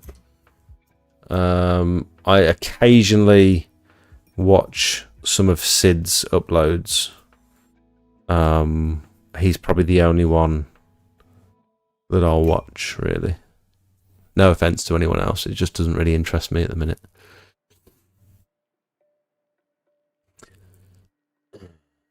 Do you not charge extra for a biocide wash on a roof? No, that's included in my roof cleaning price, the biocide is. Yeah. Every roof gets biocided regardless of whether I'm scraping, whether I'm pressure washing. And that's just a standard thing. So I'm not doing a roof clean if I'm not able to put biocide on, unless it's obviously like a man-made slate or something where I've got to be a little bit careful. Sometimes the customer will ask me, can you do it cheaper without the chemical treatment? And I'm like, it depends. Sometimes I make an exception, and sometimes I just don't want to put my name on it. Like, if I drive back in a year and I go past that house and it's starting to grow algae on it and stuff, I'm just going to think, like, I wish I hadn't have. It's just about setting yourself to a higher standard, and I wouldn't let customers dictate whether you can use chemicals or not. If someone said to me, you can clean my drive, but I don't want you using chemicals, for no logical reason other than they don't like chemicals, it's like, no, sorry, this is my service, I've got a certain standard, you can take it or leave it. But I'm in a fortunate enough position to be able to pick and choose the work and turn stuff down. I understand not everyone else is in that position. So also, same goes with minimum charges. Like, if you're not in a position to be turning down work, don't have a 130 quid minimum charge. Have an £80 or a £90 minimum charge, for example. Just know your value. Even if you're not busy, it doesn't mean you're any less valuable to the customer. I wouldn't clean a roof and not biocide it, otherwise it'd be going green again in 3 months. Yeah, same. Do I have to have a PA1 or PA6 training to be able to use hypo? No. PA1 and PA6 are mainly for applying weed killer commercially. When you were first starting off, was you afraid of pressure washing and wooden surfaces? I think it's quite easy to mess up. Yes. There's a technique to wood, to deck in and stuff. Don't go anywhere near any wood ever with a turbo nozzle, as you'll end up with loads of lines. And you'll just rip it to pieces. 15-degree fan jet. Nice high flow. You don't need to go crazy with the pressure. Don't want to get too close, else it'll splinter the wood. And the important thing with wood is cleaning with the grain, and don't stop halfway down a panel. Because if you clean there and then you go back like that, you can end up with a super harsh line there.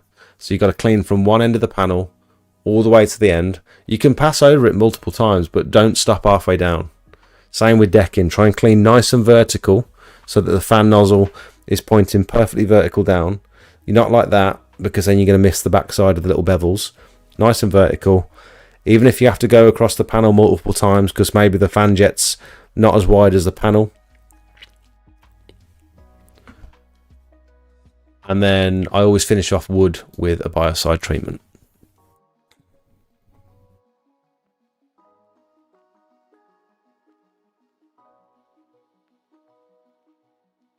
Price never changes for me with or without a chemical treatment. The price includes that price.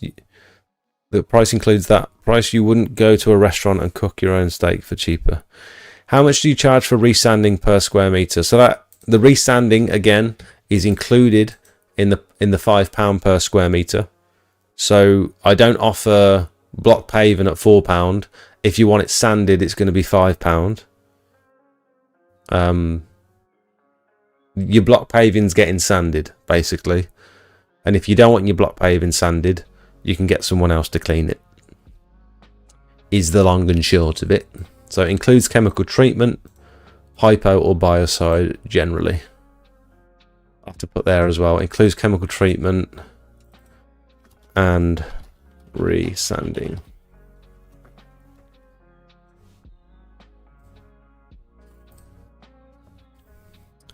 So all these are in the same category, same price, because they don't require the resand. Basically, you get with block paving, the reason block paving is more expensive, it's not just because we're going back on a dry day to resand it, but it's also because you get a hell of a lot more muck out of the joints. I mean, you could argue sometimes tarmac, mossy tarmac is very mucky, but block paving is particularly mucky. Lots of sand, lots of moss comes out of the joints generally, so it's a more expensive service. Sent you a video of the Karcher. Let's have a little sticky beak.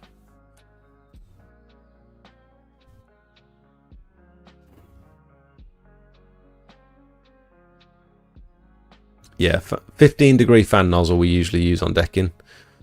You can get away with like a 40-degree or a 65-degree, but 15 is nice and targeted.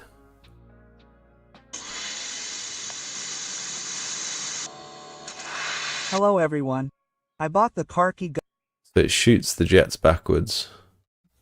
Also, these spray backwards. Fire shit all over your patio. Got it. Luckily, it turned. Otherwise I would have taken all the water.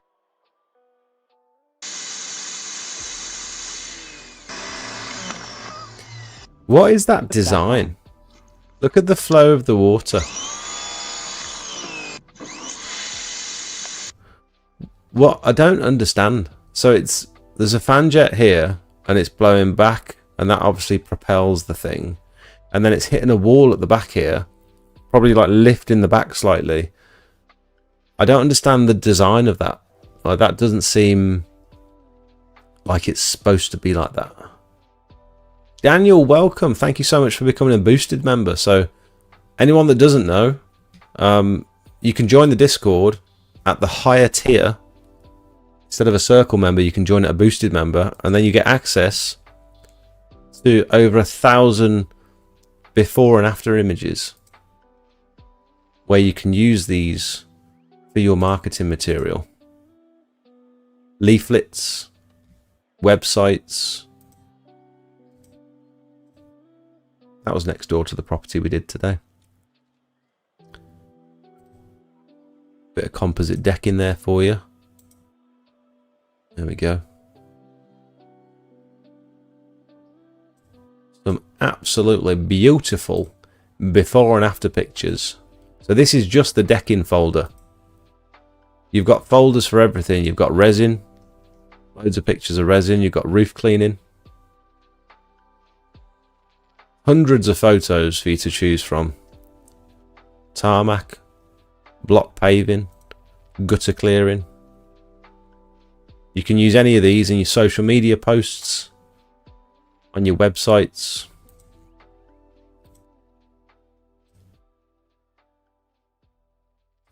Boosted member, join the Discord, get involved. Right, anyway, back to the video. The downside is that you have to attach it to the gutter, and I'm going to put it up there, and like that, I'm going to test it along the entire length.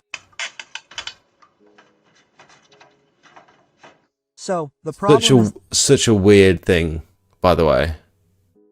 Who in the Karcher research and development department thought this whole thing was a good idea? Having to get up there with your ladder, if you're at 2 stories, attach a clamp to the corner of the gutter, feed your hose through it, and then attach your little... that the roof is getting into the gutter a you little weird bit, and little... it's blocking the system a little bit. So I have no idea if it's going to work. Daniel, thank you so much for becoming a member.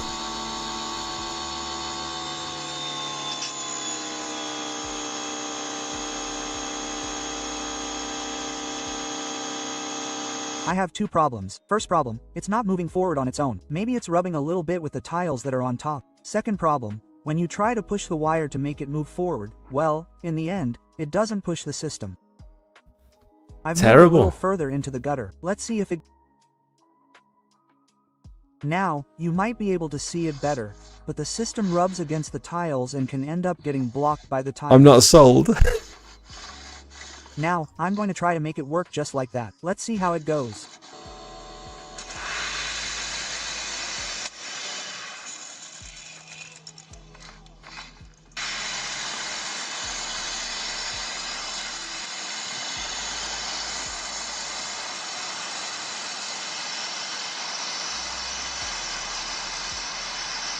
Look, it's just filling the gutter with dirty water. It's not getting it out. It's not going anywhere. It's just staying in the gutter. That is crazy that someone thought this was a good idea. Stop. Yeah, you're just sending it all down the downpipe now. Now your downpipe's blocked. Blocker for 52 euros while the 15 meters version sells for 65 euros. That is a terrible, terrible product. Crazy that that even got past. That's mad. How'd you get the English audio? I have no idea. The Karcher time waster 3000. I mean, it's clearly not for us people in the trade. It's for homeowners, but still, there's better ways of doing that. Anyone got any questions on ground surfaces? So we could go through. I mean, we've got surface guides in the Discord that talk about how to clean each surface, which chemicals to use, proper technique. So we've got one for tarmac there, we've got limestone, concrete, which chemicals to use, which nozzles to use, granite. I don't think today's live stream, I don't think we're going to get involved in chemicals on all these different surfaces. I don't think today is the right time for that, unfortunately, but maybe another day. Maybe that can be the next live stream.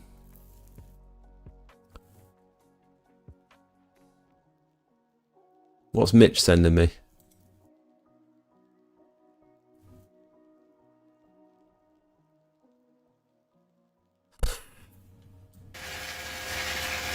Mitch, what do you search to find this stuff?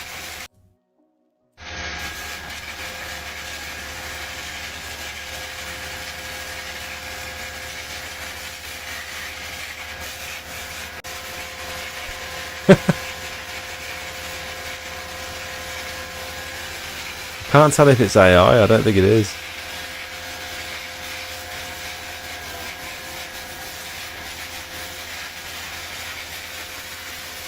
I can't tell if he's being serious or not. He looks like he's done this before. He actually looks like he knows what he's doing. And it's working.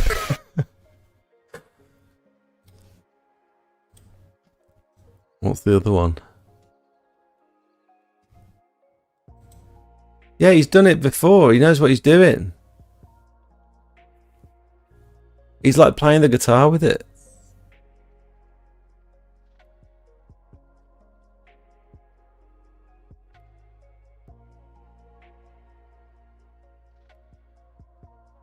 I've never seen anything like it. Extremely high flow though. Look at the size of that hose. Absolute monster hose that is. Anyway, enough of that. Thanks, Mitch. Matt sent me his sax. Matt wants me to look at his sax.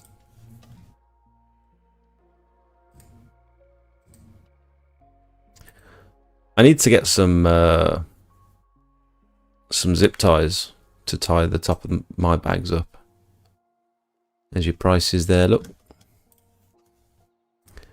And then what else has he sent? Warehouse gloves.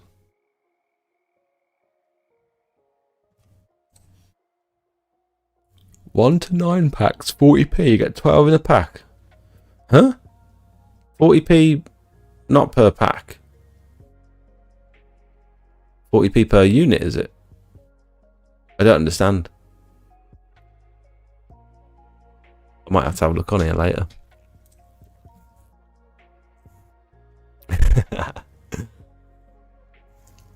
The XXX jet. Matt, that was pretty quick. That's funny.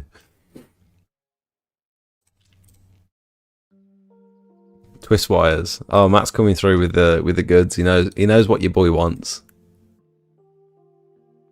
Oh, you can put a drill in there and twist it from the end of a drill. That's pretty cool.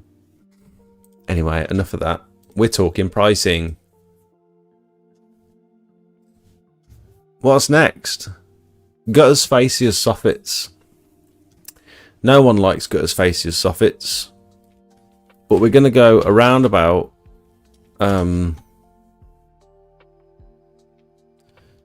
let's go minimum charge. Again. Well, let's actually go... I'm going 100 quid on this.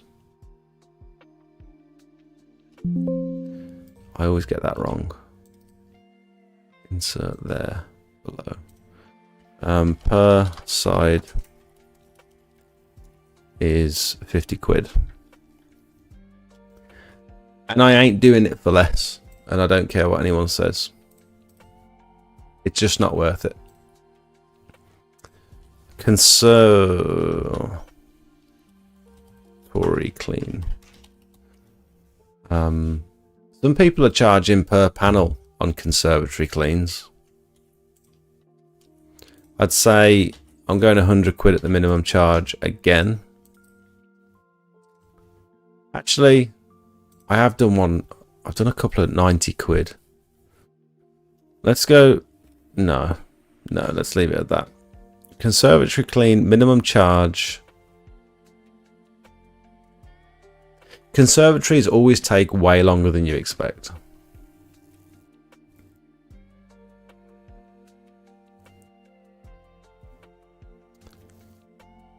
You don't hate conservatory gutters, fascia, soffits, Clive? Solar panels, good idea. Well, I can tell you now, I am at £17 per panel, which is a figure I plucked out of thin air a couple of years ago and stuck with it.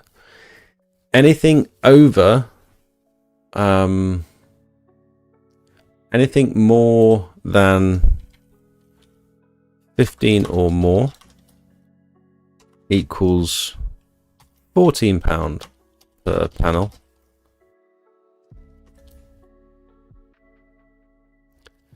$50 or more equals £10 per panel. So you're obviously not going to be charging 17 quid a panel on a big commercial job that's got like 100 panels. So £17, but anything under 14 solar panels works out around about where I want to be. So 238 quid to clean 14 solar panels. I think that's fine.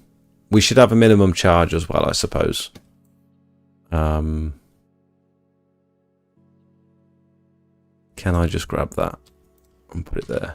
I can.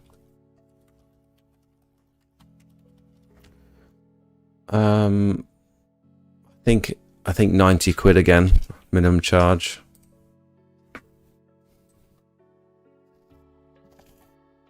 Clive banned. We do not speak highly of good faces. Police water cannons around 3,000 litres per minute. Jeez. Do you also do exclusions for birds on solar? Does any customer ask for it? Exclusions for birds. What do you mean? Like bird proofing?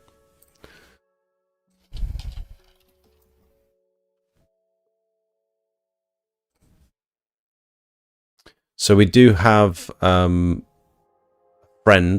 of the family who offers the bird proofing.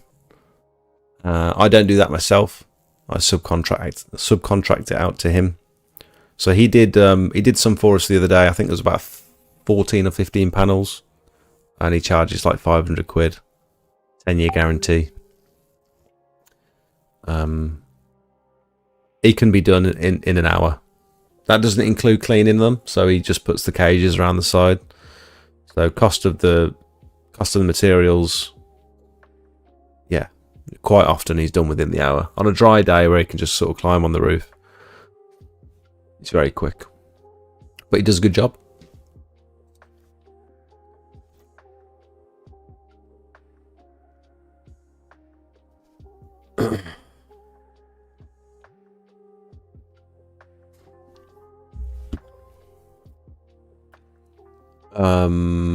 I just sent a quote off earlier this evening for a £1,900 roof clean, and she's just come back and said no. But it's a very big roof. It's quite a little bit of a distance, and this was a customer that's come through from a window cleaner, so a local window cleaner. I think he's had a fall off of a flat roof and seriously hurt himself, and so now he's telling all his customers that have got these flat roofs, these slippy algae covered flat roofs, that that he needs to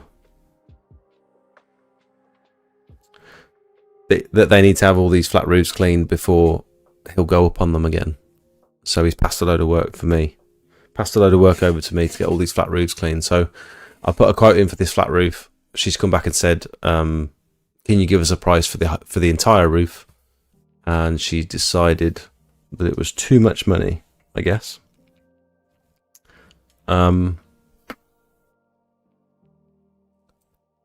Which is fine. We're just going to clean the flat roof instead.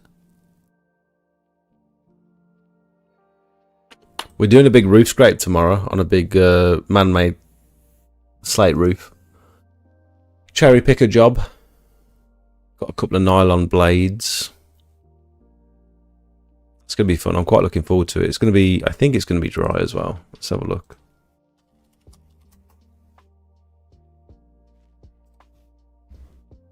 Oh, not tomorrow. Wednesday. So it's going to be dry tomorrow. It's going to be dry on Wednesday. Nice.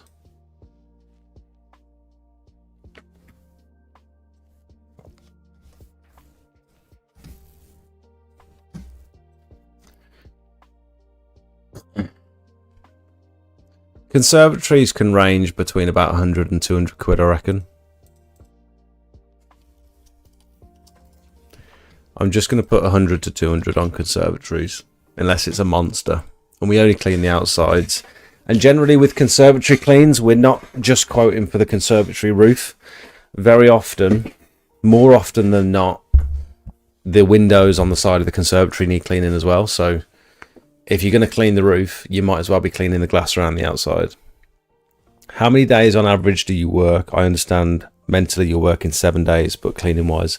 So over the winter, when Jakey left, I committed 4 days a week to my mate Rich to come and work with me, because I thought, like, it's winter, it's going to be quiet. He's going to be working with me for 3 months. I want to kind of make a commitment to him that I can offer him work 4 days a week. And I thought, well, I don't want to be going out on my own, particularly now that I've experienced what it's like going out with someone with you. Even clearing gutters and stuff, doing it on my own now, I just don't really want to do it. So because I'd committed 4 days to Rich, I thought I might as well just work the 4 days on the tools and then spend the other couple of days doing admin stuff. And it is still that way currently. So I've always had Tuesdays and Saturdays off. I've always worked Sundays, but for the last 3 or 4 months, I've not been working those Sundays. I've done a few here and there, like we did last Sunday and the Sunday before. Starting to ramp up with work now, and so I don't think I can get away with that anymore. And with Kieran starting, I'm going to have to do a lot more training, so I'm going to have to make haste while we've, beginning of the season. I want to get him as trained up as possible before we get going. And although I've only been working 4 days out on the road on the tools, it's been a 7-day. I work every day. I'm not not responding to inquiries or editing videos or going out and doing quotes and stuff. It's an everyday occurrence, and it's very difficult. It's very tough. Do you enjoy your work? I love my job. I was saying to Rich yesterday, Sunday, yesterday, we were doing a roof clean over in Walsall, and I bloody love it, man. We were sat in the garden, you know, most of the way through this roof clean. The sun was out. He'd ordered food, so we had chicken. This was the job. We were just sat in the garden with the sun out, eating our chicken, and it was beautiful. And I just said to him, like, I love my job. I love being able to choose who I work with. I just remember being back at Aldi and thinking, like, oh, I'm on shift with this person. Oh, it's going to be a slow afternoon. Oh, they're going to annoy me. Or, you know, I'm going to have to do most of the work because they're not going to, you know, stuff like that. And I'm just thinking now, I only work with people that I actually want to work with, which is a cool thing in itself. I am able to pull a wage from running my own business and more, like it's doing very well. And I get to choose when I work, where I work. It doesn't mean to say, I can't remember who said it, but it might have been Tony Robbins, I can't remember, but he was like, if you're going self-employed, if you're starting your own business because you want to pick and choose your hours and work less, you are severely underestimating what it takes to run a successful business, because you will work more. Like if it's a successful business and you're doing well and you're growing, you will work harder than you've ever worked in your life. It will be a full-time thing,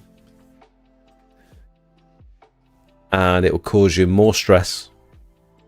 I don't know about more stress. I think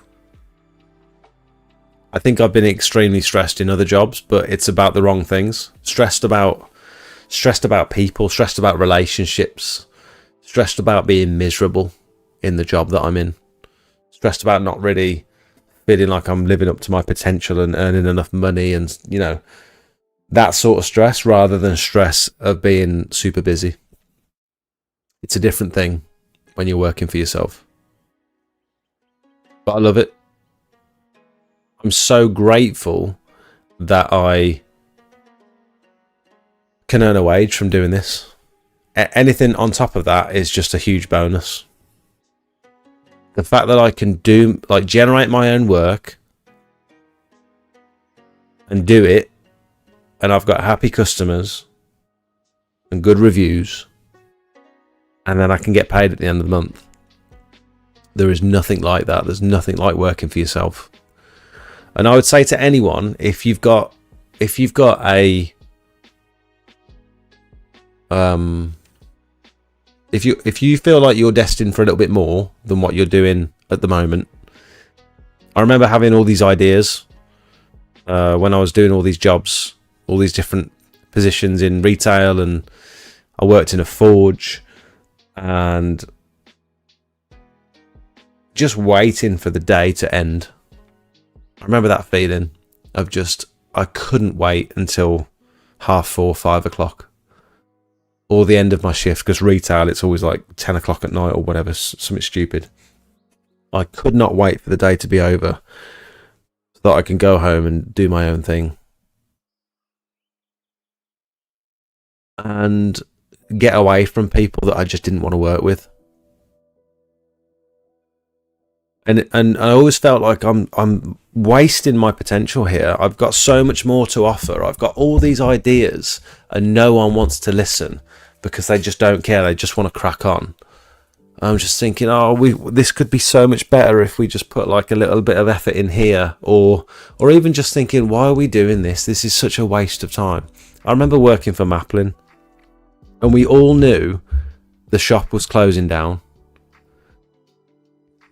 We all knew that we were losing our jobs. across the entire of the UK. Everyone knew we were losing our jobs, and they were still sending us these retail packs to put up all the POS around the shop to say closing down sale. And they were still sending us all these plans where we had to re-merchandise all the shelves to put stuff in at the front of the store to make sure people were buying stuff. And I'm just thinking, why should I care? Like, what are we doing? And like, you get a call from the area manager saying, or the area manager will pop in and say, "Oh, this isn't in the right place." And it's just like, what are we doing? We're losing our jobs. Why do I care if something's in the wrong place? And don't get me wrong, I know that's not the right attitude to have if someone's paying you to be there. I totally understand. There's more to life. There is more to life. What precautions do you take for electrical safety with solar panels? You'd like to isolate them where possible. So if you can climb up into the loft or go into the garage and turn the... I can't remember whether it's DC off first or AC. I think it might be AC first, then DC. And then do it in the opposite order to turn them back on. I can't remember which one it is. I haven't done solar panels for a while. But try and isolate them. Although, from what I've been told, it doesn't make a huge amount of difference because they're still generating electricity. On a sunny day, there's still a chance that you'll get a shock. And as far as I'm aware, the only reason you might get a shock is damaged cables or like damaged elements. You can increase your safety, I suppose, by wearing things like rubber boots, rubber gloves. You could have a pole that's insulated. Most poles are only insulated on the bottom section though, so just be aware of that. Couple of things you can do. Is a water-fed pole good enough for solar panels? Also, do you use any soap on them? We found something from DA Components at the Cleaning Expo last year, which works incredibly well, and I'm annoyed that I didn't find it sooner. So they do these scrub pads for your water-fed pole. And I got this one, and it's brilliant, absolutely brilliant for solar panels that have got like liching and bird crap on them and stuff. They don't last ages, they do wear out, although I have cleaned a couple of hundred solar panels with these, and this stainless steel wool does start to come off, and you'll end up with just like a bare pad at some point. But if you're only doing solar panels like a couple of times a month, absolutely brilliant these are. And I thought they would scratch the panels, but they don't.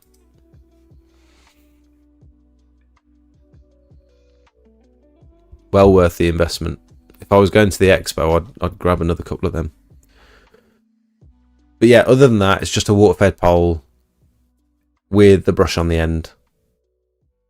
Unless you're using this. I tend not to need to use chemicals now with this. Ideally, you'd want to use pure water on them. You could also use biocide on them potentially, even though the biocide is not going to have those residual effects where it absorbs into the glass because it's such a smooth surface. It's not going to absorb in and stay there, but it will kill all the algae and liching if there is anything left over.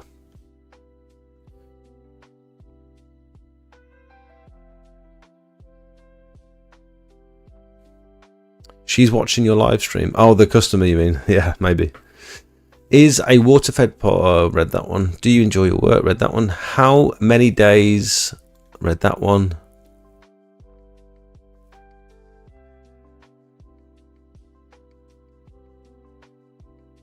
Have you ever considered a vacuum attached to your surface cleaner to collect all the water, directly sending the dirt into your basin? We don't collect the water. I have 2 days for hedge cutting tomorrow, Wednesday, 168 meters in total. Nice. Well done, Tintins. How much do you charge for 2-story roof cleans? Derek. Should we get into it? Hello, Steve. You're right, mate. So let's have a look then. Roof cleaning, scraping. I'm going to show you exactly how I quote a roof clean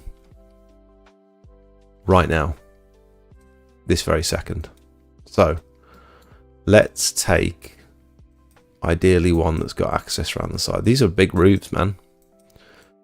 These are big boys.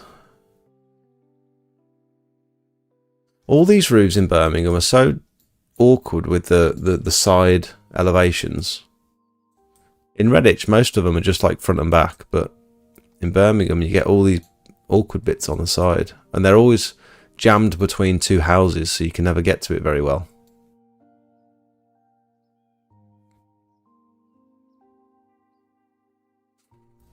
Let's just take this one, for example. So, it looks like we've got potentially access down both sides, maybe. It's hard to tell from these images, but yeah, there's a little side door there, and I'm guessing that pops out the other end somewhere there.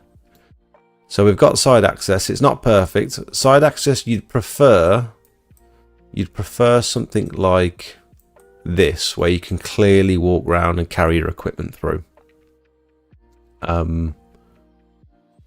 Seems to be quite rare in Birmingham, that does, but let's take this roof as an example. So we've got to bear in mind here, we've got about a 45-degree pitch. That's pretty much bang on 45 degrees. So a flat roof would obviously be 0 degrees. A kind of a shallow pitch roof, maybe 30-35 degrees, and then, you know, a flat surface is 90 degrees. So in between that, we're at about 45 degrees. First, I'll have a look on 3D imagery, see if we've got a decent image so I can check access and stuff. This is only generally when I'm doing a remote quote. And then we'll have a look at the 2D image, historical imagery. We'll go back through all the different images to get the clearest picture.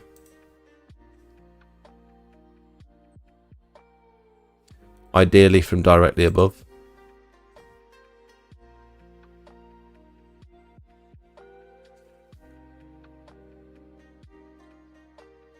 Let's go with this one.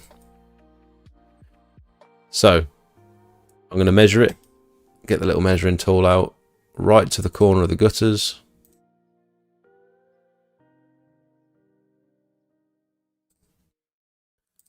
And then we've got our area of 66 meters squared. We'll do 66 times 1.5. So that's going to account for the 45-degree pitch. So if it's a flat roof, it would just be 66 meters squared because we're measuring it from the top. If it was a vertical surface, we'd do, well, we wouldn't have a square meterage, but generally, if it's a shallow pitch, I'll times it by about 1.3. If it's a 45-degree angle, I'm timesing it by about 1.5. And if it's a super steep pitch, I'm multiplying it by about 1.6 or 1.7. So we've got our square meterage of around about 100 meters squared. And then I'm going to multiply that by my price per square meter, which is 8. So what I could have got away with doing then is, I wonder what I get if I could just do a set price here. So I could do 8 times 1.5. So what I could do instead is have a set price for a 45-degree pitch, which would be 12 meters, £12 per square meter. So instead I could do 66 times 12, and that gives me the same total. So I could do like £8 for a flat roof, £10 for a shallow roof, £12 for a 45-degree pitch. Anything steeper than that could be like £14 per square metre. So that'll be a nice, quick and easy way of doing it rather than doing the multiplication. So I'll do... The price here would be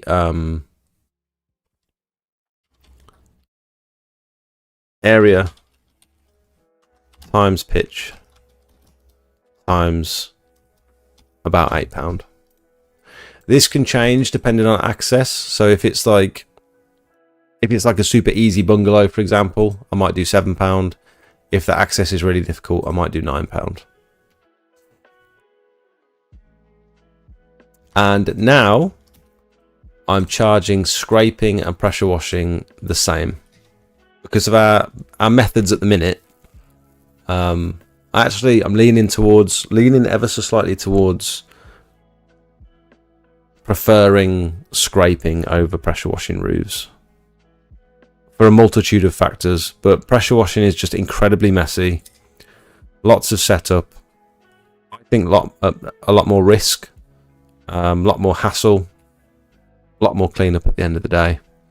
Scraping's a little bit more controlled, potentially a little bit more labour intensive, I'm not sure, but I think they both work out at around about the same price. Minimum charge for roof cleaning,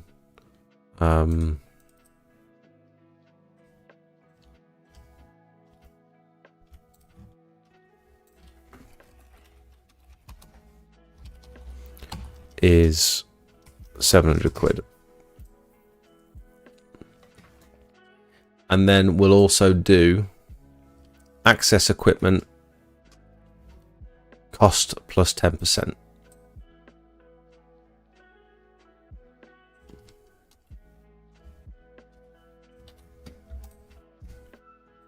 So if I need a tower or if I need a cherry picker, the customer pays for that plus 10%.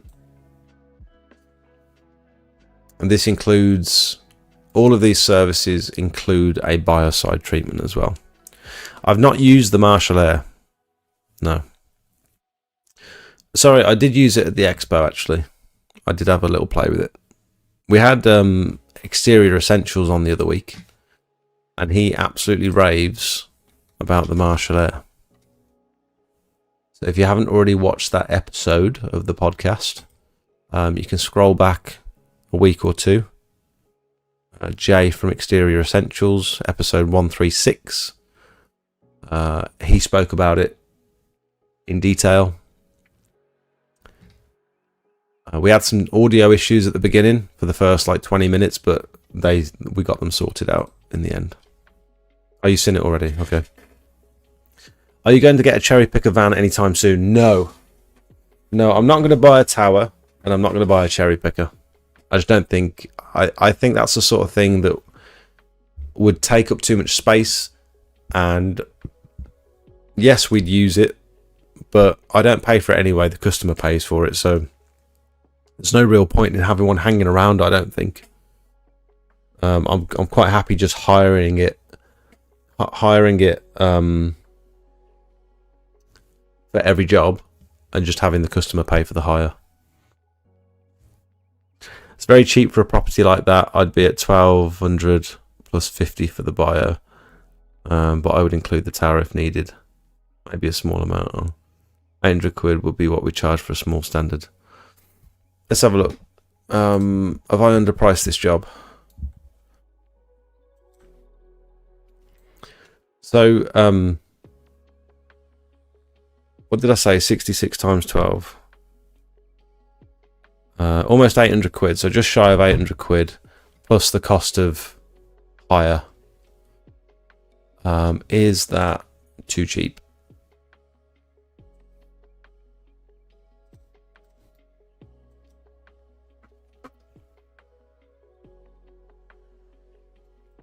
Yeah, you could be right.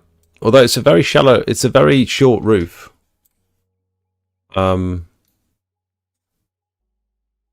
you know what I mean? It's a very short roof. When you look at this one, for example, it's a very long pitch. This one's quite a long pitch as well. This one's much stubbier. The measurements don't lie. That wouldn't take us very long, I don't think. You could be right. Yeah. I mean, it's quite a wide roof, isn't it? £8 is cheap for pressure washing any roof, I think. Well, it's not £8 though, is it? It's the square meterage. It's £12 really, when you take into account the pitch.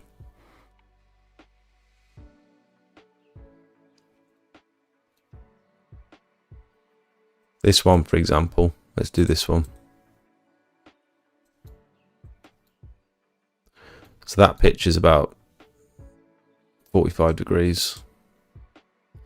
Turn 3D buildings off. Get a rough measure on this.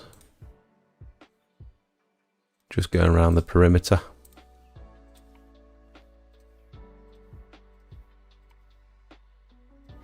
I mean, it soon adds up. 182 times 12.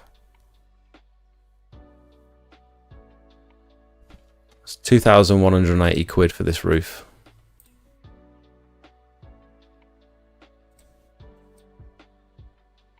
I think that's reasonable.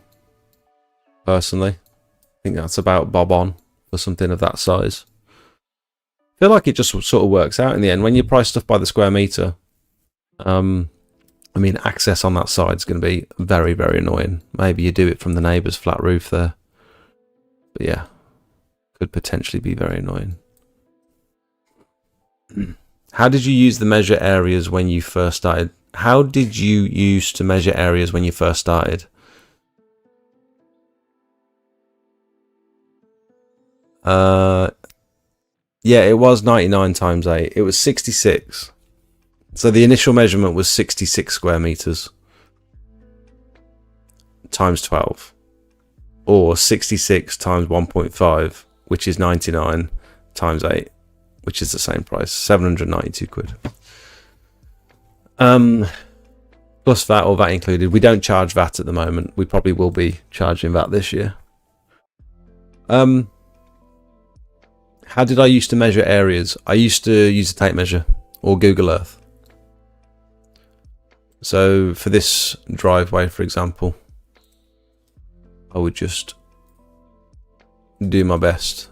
Take a few pictures on the day, get home, sit in front of the computer, and just rough out a driveway like that. Once I learned that you could use historical imagery on Google Earth and get a better image, I used it in the beginning. I was like, no, you can't. This is not good enough to get a decent measurement. But then once I realized this, I started using it a bit more. Local jobs, I'll still 100% prefer to use the Moser. It's like much more accurate, much more professional in front of the customer. Shows that you're not just plucking a price out of thin air. Even when I'm doing these remote quotes, like I'll send this to the customer. I'll do a screenshot of this. Like I can show you my screenshots folder. It's just got loads of pictures, screenshots, sort by.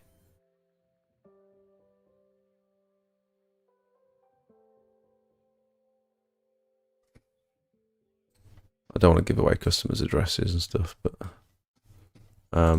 like you can see, just loads of Google Earth images, and these are from remote quotes.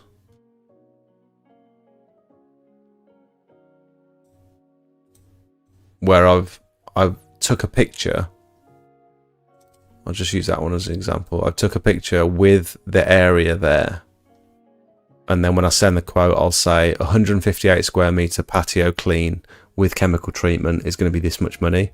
And they can see I've actually measured it on Google Earth. Like, yes, the image is shit, but it's better than nothing.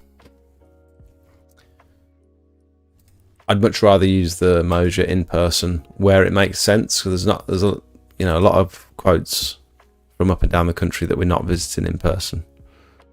And some of the little tiny jobs where you turn up and you think this is just going to be a minimum charge job, I won't bother getting the Moser out. But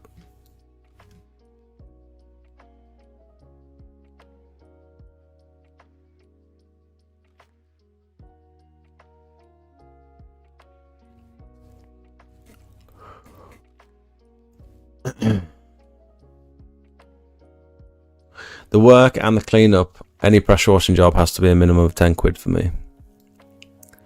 Yeah, I mean, everyone's different. Yeah. How many jobs are you landing at like,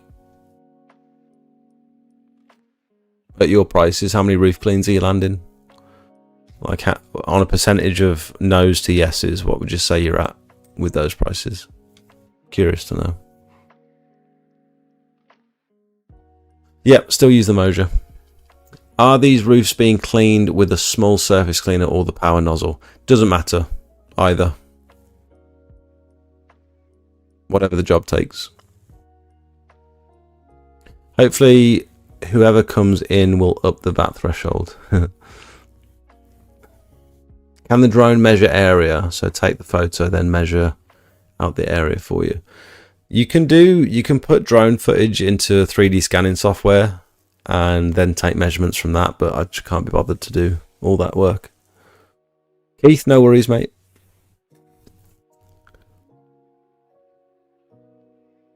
Consider the tower purchase, then rent to the customer to set up. They pay it off and you keep the rest after it's paid off. Yeah, but there's also storage. Like I don't want to be sitting on a tower. It's just gonna get in the way. Maybe I'm just a bit too bougie with it. Like I like the tower being dropped off and collected at the end of the day. I don't want to have a tower in my van. It just gets in the way. Like even though we've got a big van, Rich had one the other day. To be fair, Richard's van's quite organised and quite empty at the minute. And he had my tower in there, and it fit nicely, and it wasn't really in the way particularly. So that would work well. But I think you need like a storage unit to properly store a tower. You don't really want it knocking about down the side of your house. Takes up quite a lot of room in the garage potentially if you've got a garage. I don't know. I just don't want stuff like that knocking around. You know what I mean? If I was doing, I mean, we are doing quite a lot of roof cleans now, but if I was doing more roof cleans, maybe I'd consider a tower. But it's not really the direction that I want to push the business. I'd rather be doing patio restorations than roof cleans.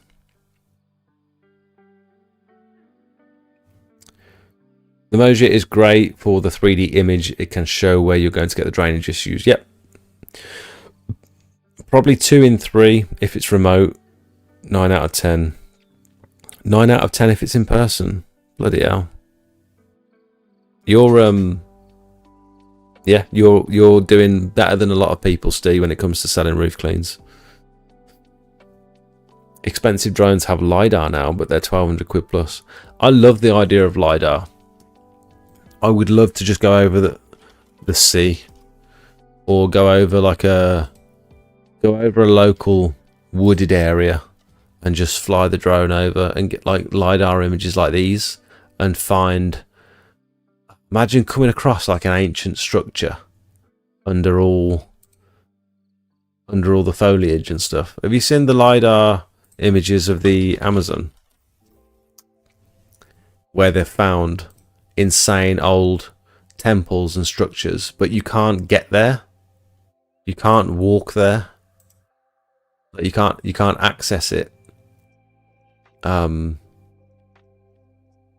they've not dug any of it up.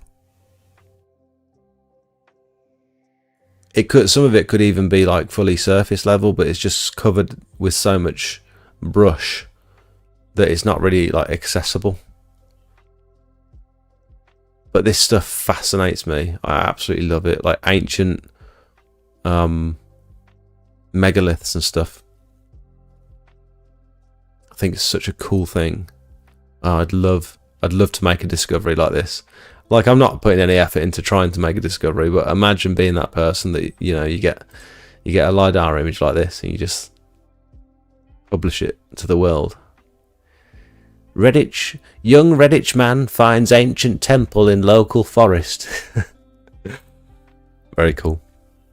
Back to guttering. Do you have a commercial minimum charge? I'd say around about. It depends, because commercial could mean a lot of things. For a school, I'd say probably minimum 400 quid. But like if it's just if it's just like a local garage or something, or like a local industrial unit, and it's just like the front section of an industrial unit, that could be like 150, 200 quid. It depends. Some Roman gold mine, yeah. Much experience with a measuring wheel? Absolutely none. I've never tried a measuring wheel. I think I tried it once with a friend who he does a lot of grounds maintenance, and he walked a car park with me and showed me how to use a measuring wheel. But I don't know how you would accurately use a measuring wheel on like weird shapes and stuff. I have a tower in my Sprinter. Do you leave it in the Sprinter, Daz? And are you out working every day, doing like pressure washing, gutter cleaning and stuff, with your tower just sat in the van?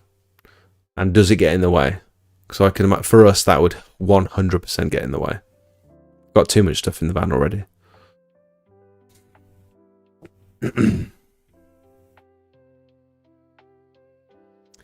58 square meters times 1.4,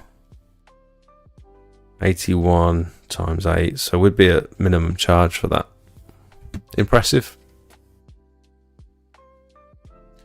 I need a new van, don't know what to get.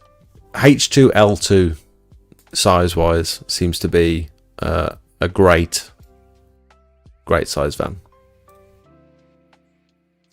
Let's move on to patio restoration, shall we? Easy one for me. I'm at £18 per square meter, so grind, clean, and re-point with Nexus Titan. £18 per square meter, and this doesn't include like relaying any slabs or anything. If the joints are massive, we're going to put a little squiggly, around about £18 per square meter. So if the joints are massive, we could go £19-20 per square meter. I think I'm cheap on this. I seem to be very expensive on some services compared to other people, and really cheap on others. Exterior Essentials, Jay from Exterior Essentials, he includes, like, I think he said up to 10 slabs to be relayed in his price. I can't remember what he said for his price, but yeah, people tell me this is cheap. Matt said he's at like £30 per square meter or something crazy, which is just, I don't know how you're landing work at that price, to be honest. It has a space in the van. It lives behind the pressure washer. Okay, fair enough.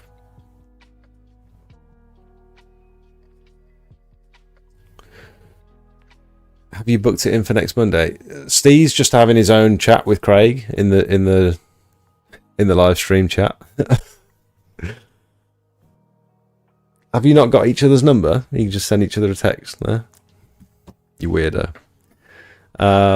Do you still joint it or just Nexus? Nexus is great, but I also love the joint it. I don't use anything other than Nexus now. It's just for reassurance for me, so that I can sleep at night knowing that the job I've done is going to withstand the test of time for at least the next couple of years. I will only use Titan now. I suppose if a customer came back, which they don't often, I can't remember last time anyone did, if they came back and said, we can't afford the Patio, is there a cheaper option? I might consider using a different material, but I don't really want to.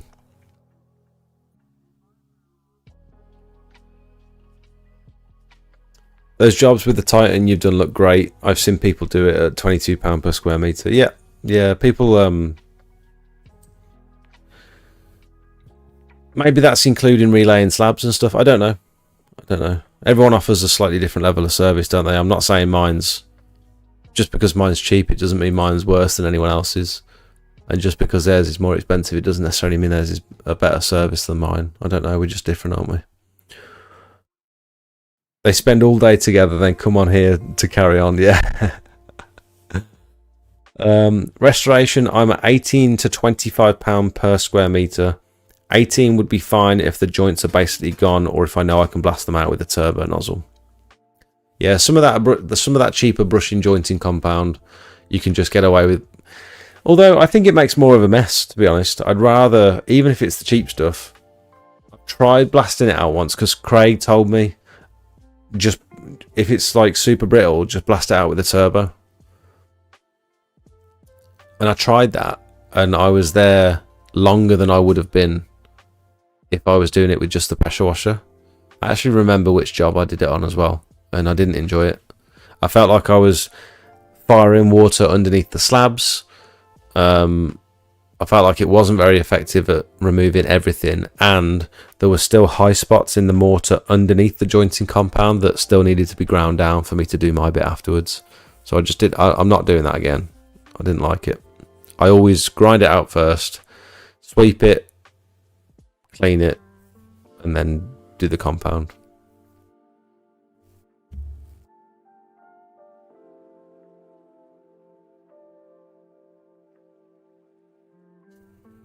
Are we done with our pricing? Does anyone want to go through anything else with regards to pricing? Is there anything else to talk about?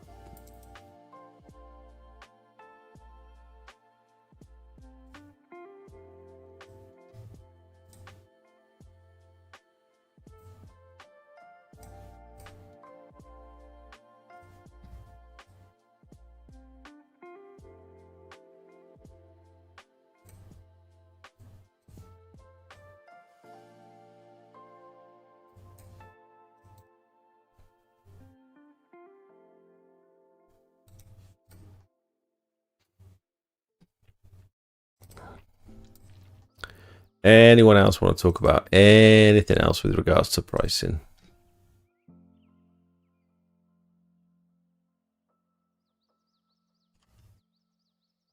Or have we got our price list?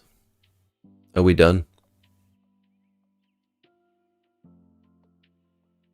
Any particular brand of mortar rake that you prefer? I like the one from Wix. We buy two different ones. There's Wix and Screwfix.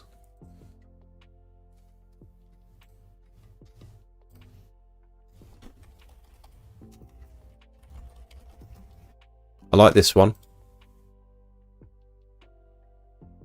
7mm wide. And I also like the Screwfix 6 something mil wide. You have to go down into the spec. That one's 4.5. That one's a little bit skinnier. This one's the bigger one.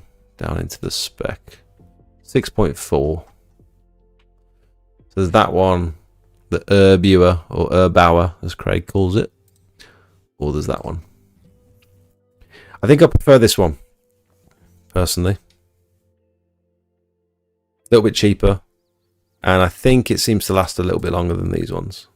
I haven't decided yet. But I don't often go to Wix anymore. I used to go to Wix all the time, and now it's just mainly like Screwfix and Travis Perkins. Oh, low battery camera. Oh no. Oh dear. Why is it rinsing my battery? I think I'm using a different USB-C connection. I'm using a different one tonight and it doesn't like it. Before, it would charge. I wonder if I can just turn it on like that. It's very hot. What a freeze frame. No, it doesn't want to turn on while it's very, very hot.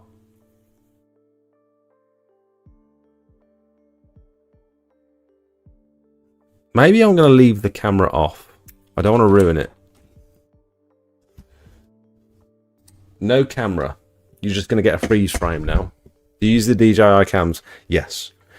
This doesn't happen often. I don't know why they're... I'm definitely using a different USB-C connection, so it's probably that. Prince Andrew in the back of the car. Anyone got any more questions before I leave them to it? Anything else with regards to pricing that you want to talk about, or are we quite happy to leave it there? I think we've covered everything. Everything that I offer anyway. We could talk about commercial pressure washing, but I don't think it's really relevant. I still charge by the square meter, but I'd probably just like bring these figures down a little bit. So if it's like 400 square meters, I'll charge £3 instead of £4 maybe. Other than that, I think we're good. I think we are good. With the patio restorations, I will often say, because they always ask, well, generally they'll ask for a price for cleaning it and then a price for repointing it. So I'll obviously just do the cleaning at £4 per square meter, and then I'll do the repointing at an additional £14 per square meter. Make sure you say additional. You've frozen. I know. Can you recommend a camera for guttering? Is a GoPro Best Buy? I don't like the footage that you get from GoPros. I much prefer DJI Action. I've got the Action 4. I much prefer the footage from these than I do from the GoPros. I don't like the way that GoPro footage looks, personally. This is what I use. This is what I was streaming off. Not a great example because it's froze, obviously, but look at that. This is very low light, and it's a very good, not particularly noisy image. Bearing in mind I'm live streaming as well, so it's going to be much noisier and much lower bit rate than what you'd get on a standard video. But I've got the adventure combo thing, so I've got 3 of these batteries. I've got a head camera mount, and yeah, I bought that gardener attachment, so it just screws onto the base plate onto your gardener pole, and you can send it up. What about the pocket? I don't know. I've never used it.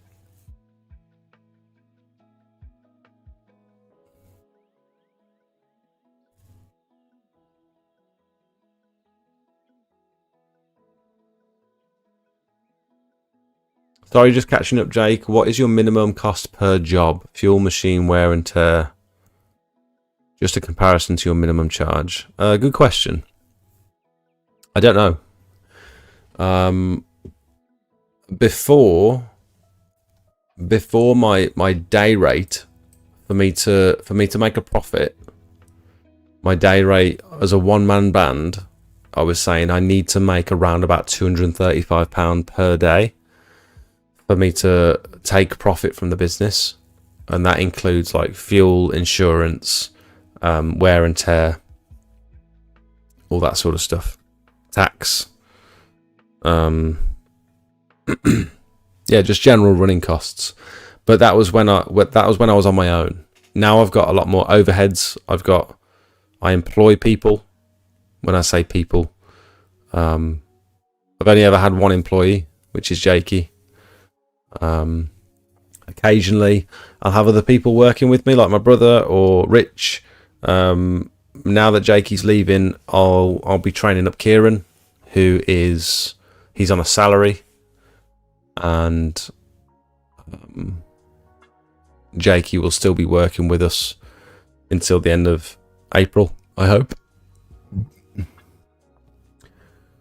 So we need to be taking around about £500 to £700 per day now to take a decent profit. Yeah, well, not to take a profit, to leave a decent profit in the business and still be able to take a wage. So, with the amount of leads and stuff that are coming in and the size of the jobs, it's incredibly achievable. It's just a constant grind, really. I didn't. I don't think I've told anyone apart from Matt. I've got a unit. I've just said yes. I've just accepted a unit over the weekend, and we will be in. I think we'll be in by the end of this week. Totally not abusing the everyone. What do you mean? Have you already said? Have you already told people? Oh my god, what are you doing? Paint me like one of your French girls. What have you done? Matt. That is fantastic.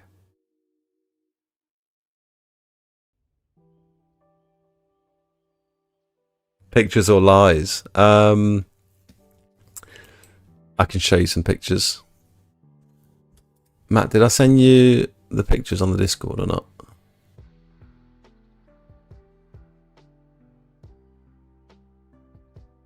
I didn't, did I? Unit equals tower storage. No. No. I will not get a tower.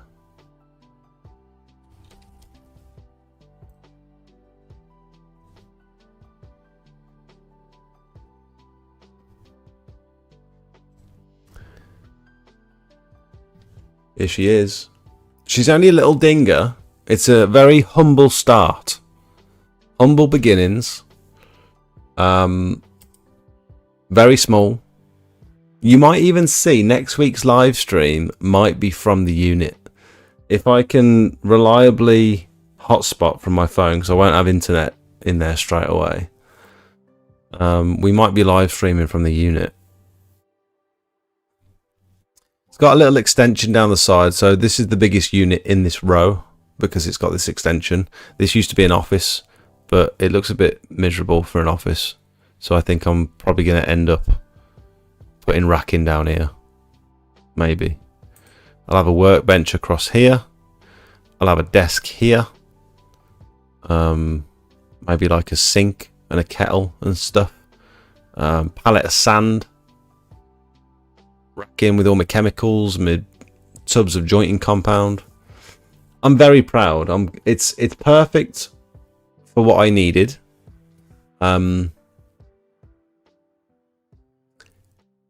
It's a little bit on the small side.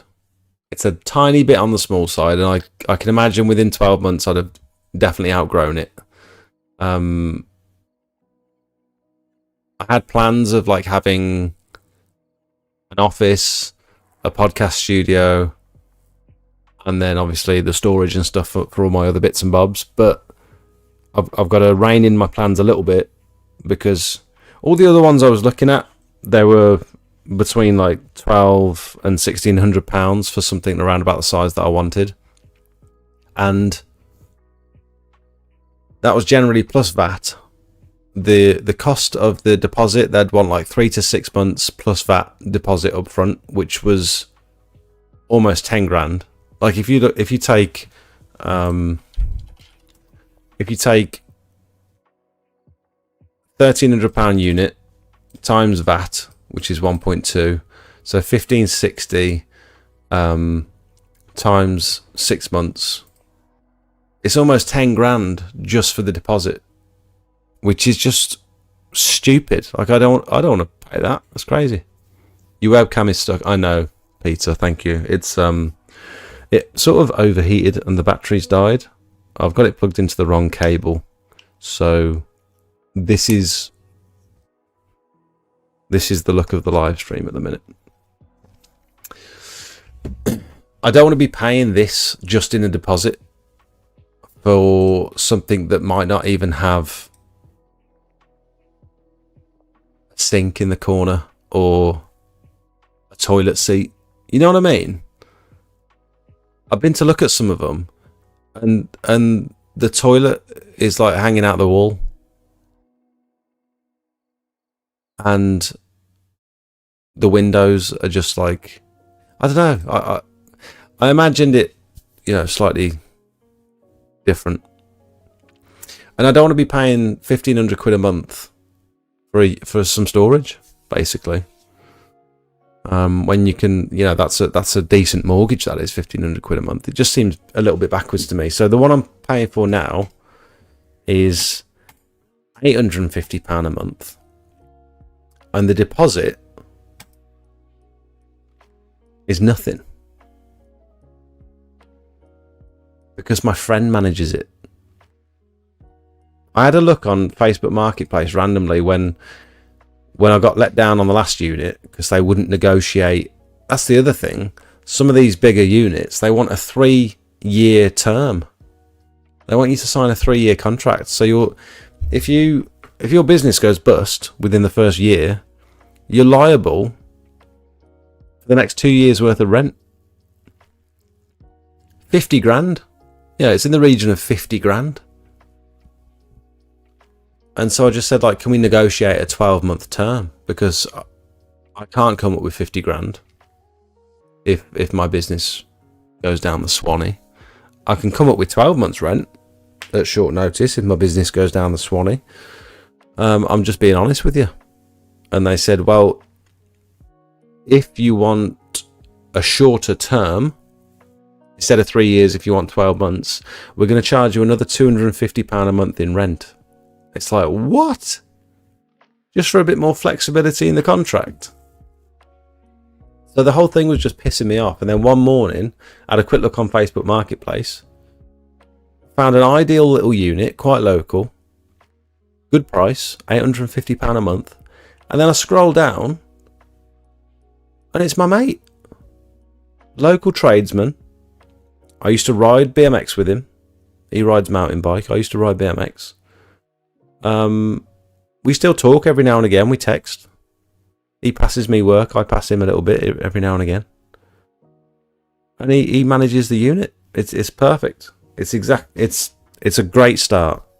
I can't imagine I'm going to be in there permanently, but it's a great dipping my toes in to make sure I can afford this sort of money per month on rent. Considering I'm just employing Kieran on a salary, and I'm now going to be paying rent on a unit, it's going to be quite an expensive couple of months to get going.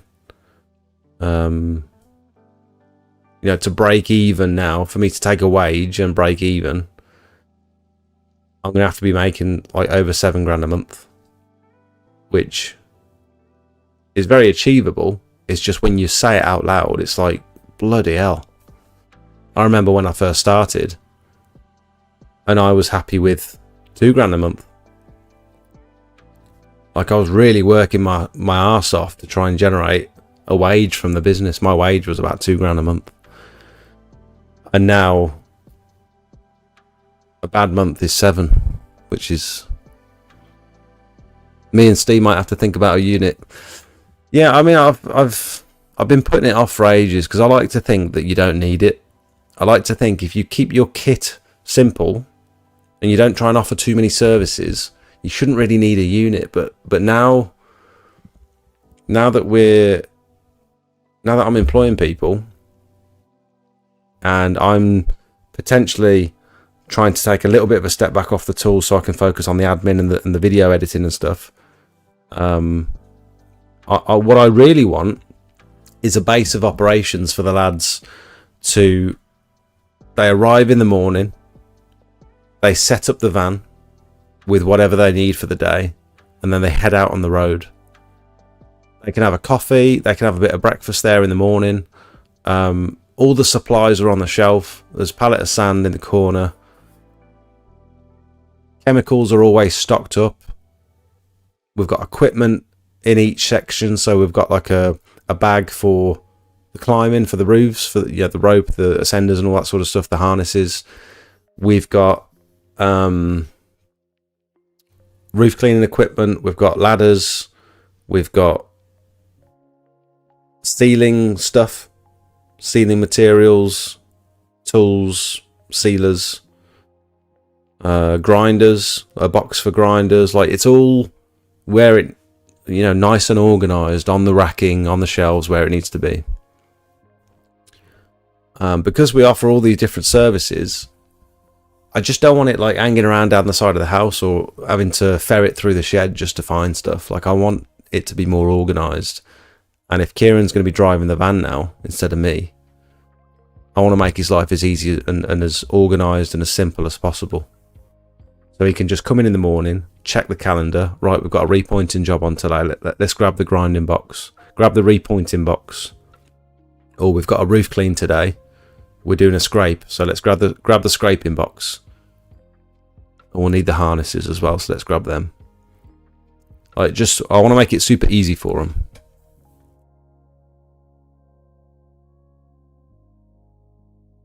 £35 a month and clean his patio each year.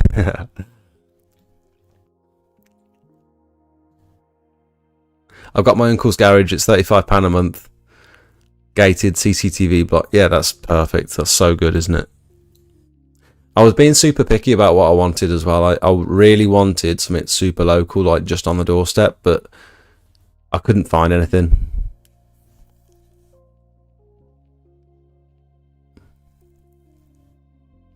I want to start a pressure washing business in Holland. Should I start with a heavier petrol pressure washer or a light electric? Avoid the electric pressure washers. 100% go for a petrol one. I don't have a driver's license, so I built a trailer for my bike, and the weight makes it difficult to move around. But an electric machine is lighter and weaker. So the issue with an electric machine is they're still expensive, and the flow rate that you're going to get from an electric machine limits how fast you can do jobs. You can get a much higher flow rate. So with electric, I think like a little Karcher, for example, you're probably capped at around about 7 or 8 litres per minute, unless you're spending like £500 plus. Whereas you could spend £300 plus on a little petrol machine that does 12 to 15 litres per minute. At around about 12 litres per minute, you can still plug into your customer's tap without needing to carry around a buffer tank, a water tank. So I would go for a small petrol pressure washer, 11 to 12 litres per minute. Yes, it's going to be a little bit heavier for you, but I promise you it'd be worth it.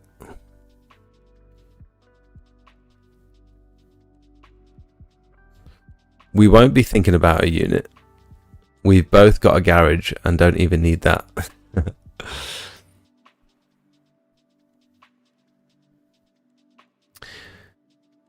The rate they're cutting the Amazon down, you'll see ancient villages before your next birthday.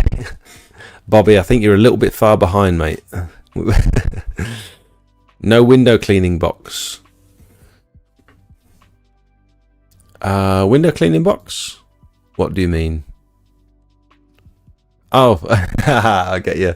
Grinding box, roof cleaning box, window cleaning box. No, we don't need a window cleaning box. We can manage without. I'm not even going to show Kieran the window cleaning equipment, because that means I don't have to offer the service. Oh, Kieran doesn't know how to do it, sorry. Yeah, we don't offer that anymore.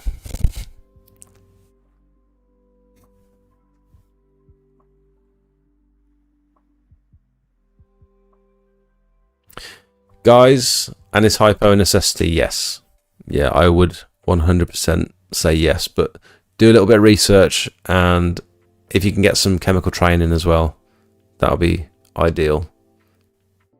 PPE is super important when you're using chemicals, so just be very, very careful. Hypo is nasty stuff, and biocide is as well. Basically, all the chemicals that we use in exterior cleaning are very dangerous, so you got to make sure you know what you're doing. Guys, I'm going to go. Thank you so much for watching. I really appreciate you all. This camera's funny, isn't it? Make sure, if you're not already, that you join the Discord. And if you're unsure on how to do that, so we've got this obviously Discord community here, where Matt takes the piss out of me.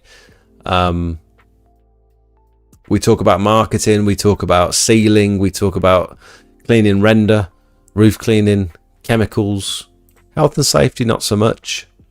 We all post each other's content and like and follow each other. Adds a little bit of engagement to the social profiles. This is such a lovely place to be, by the way. This is... We don't argue. No one bickers. No one... In the last 3 or 4 years that this Discord's been going... Has it been 3 years? 4 years, maybe? I don't think there's been one disagreement or one argument. It's not that people don't have differences in opinion. It's just... We all get along. And we're all trying to help each other. It's a brilliant, brilliant place to be, unlike some of those Facebook groups. If you want to join, click on the main channel and click on this little membership button here. And that'll tell you how to join the channel. Guys, thank you so much for watching. Enjoy your week, make it a good one. And hopefully next week we'll have a little unit tour. Have a good night, everyone. See you in a bit.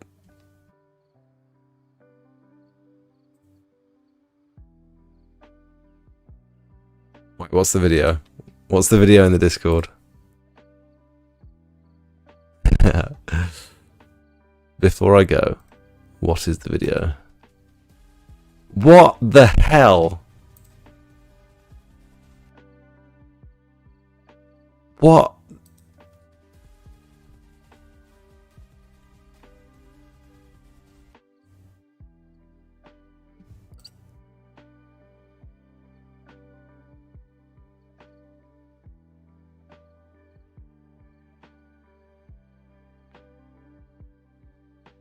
That is...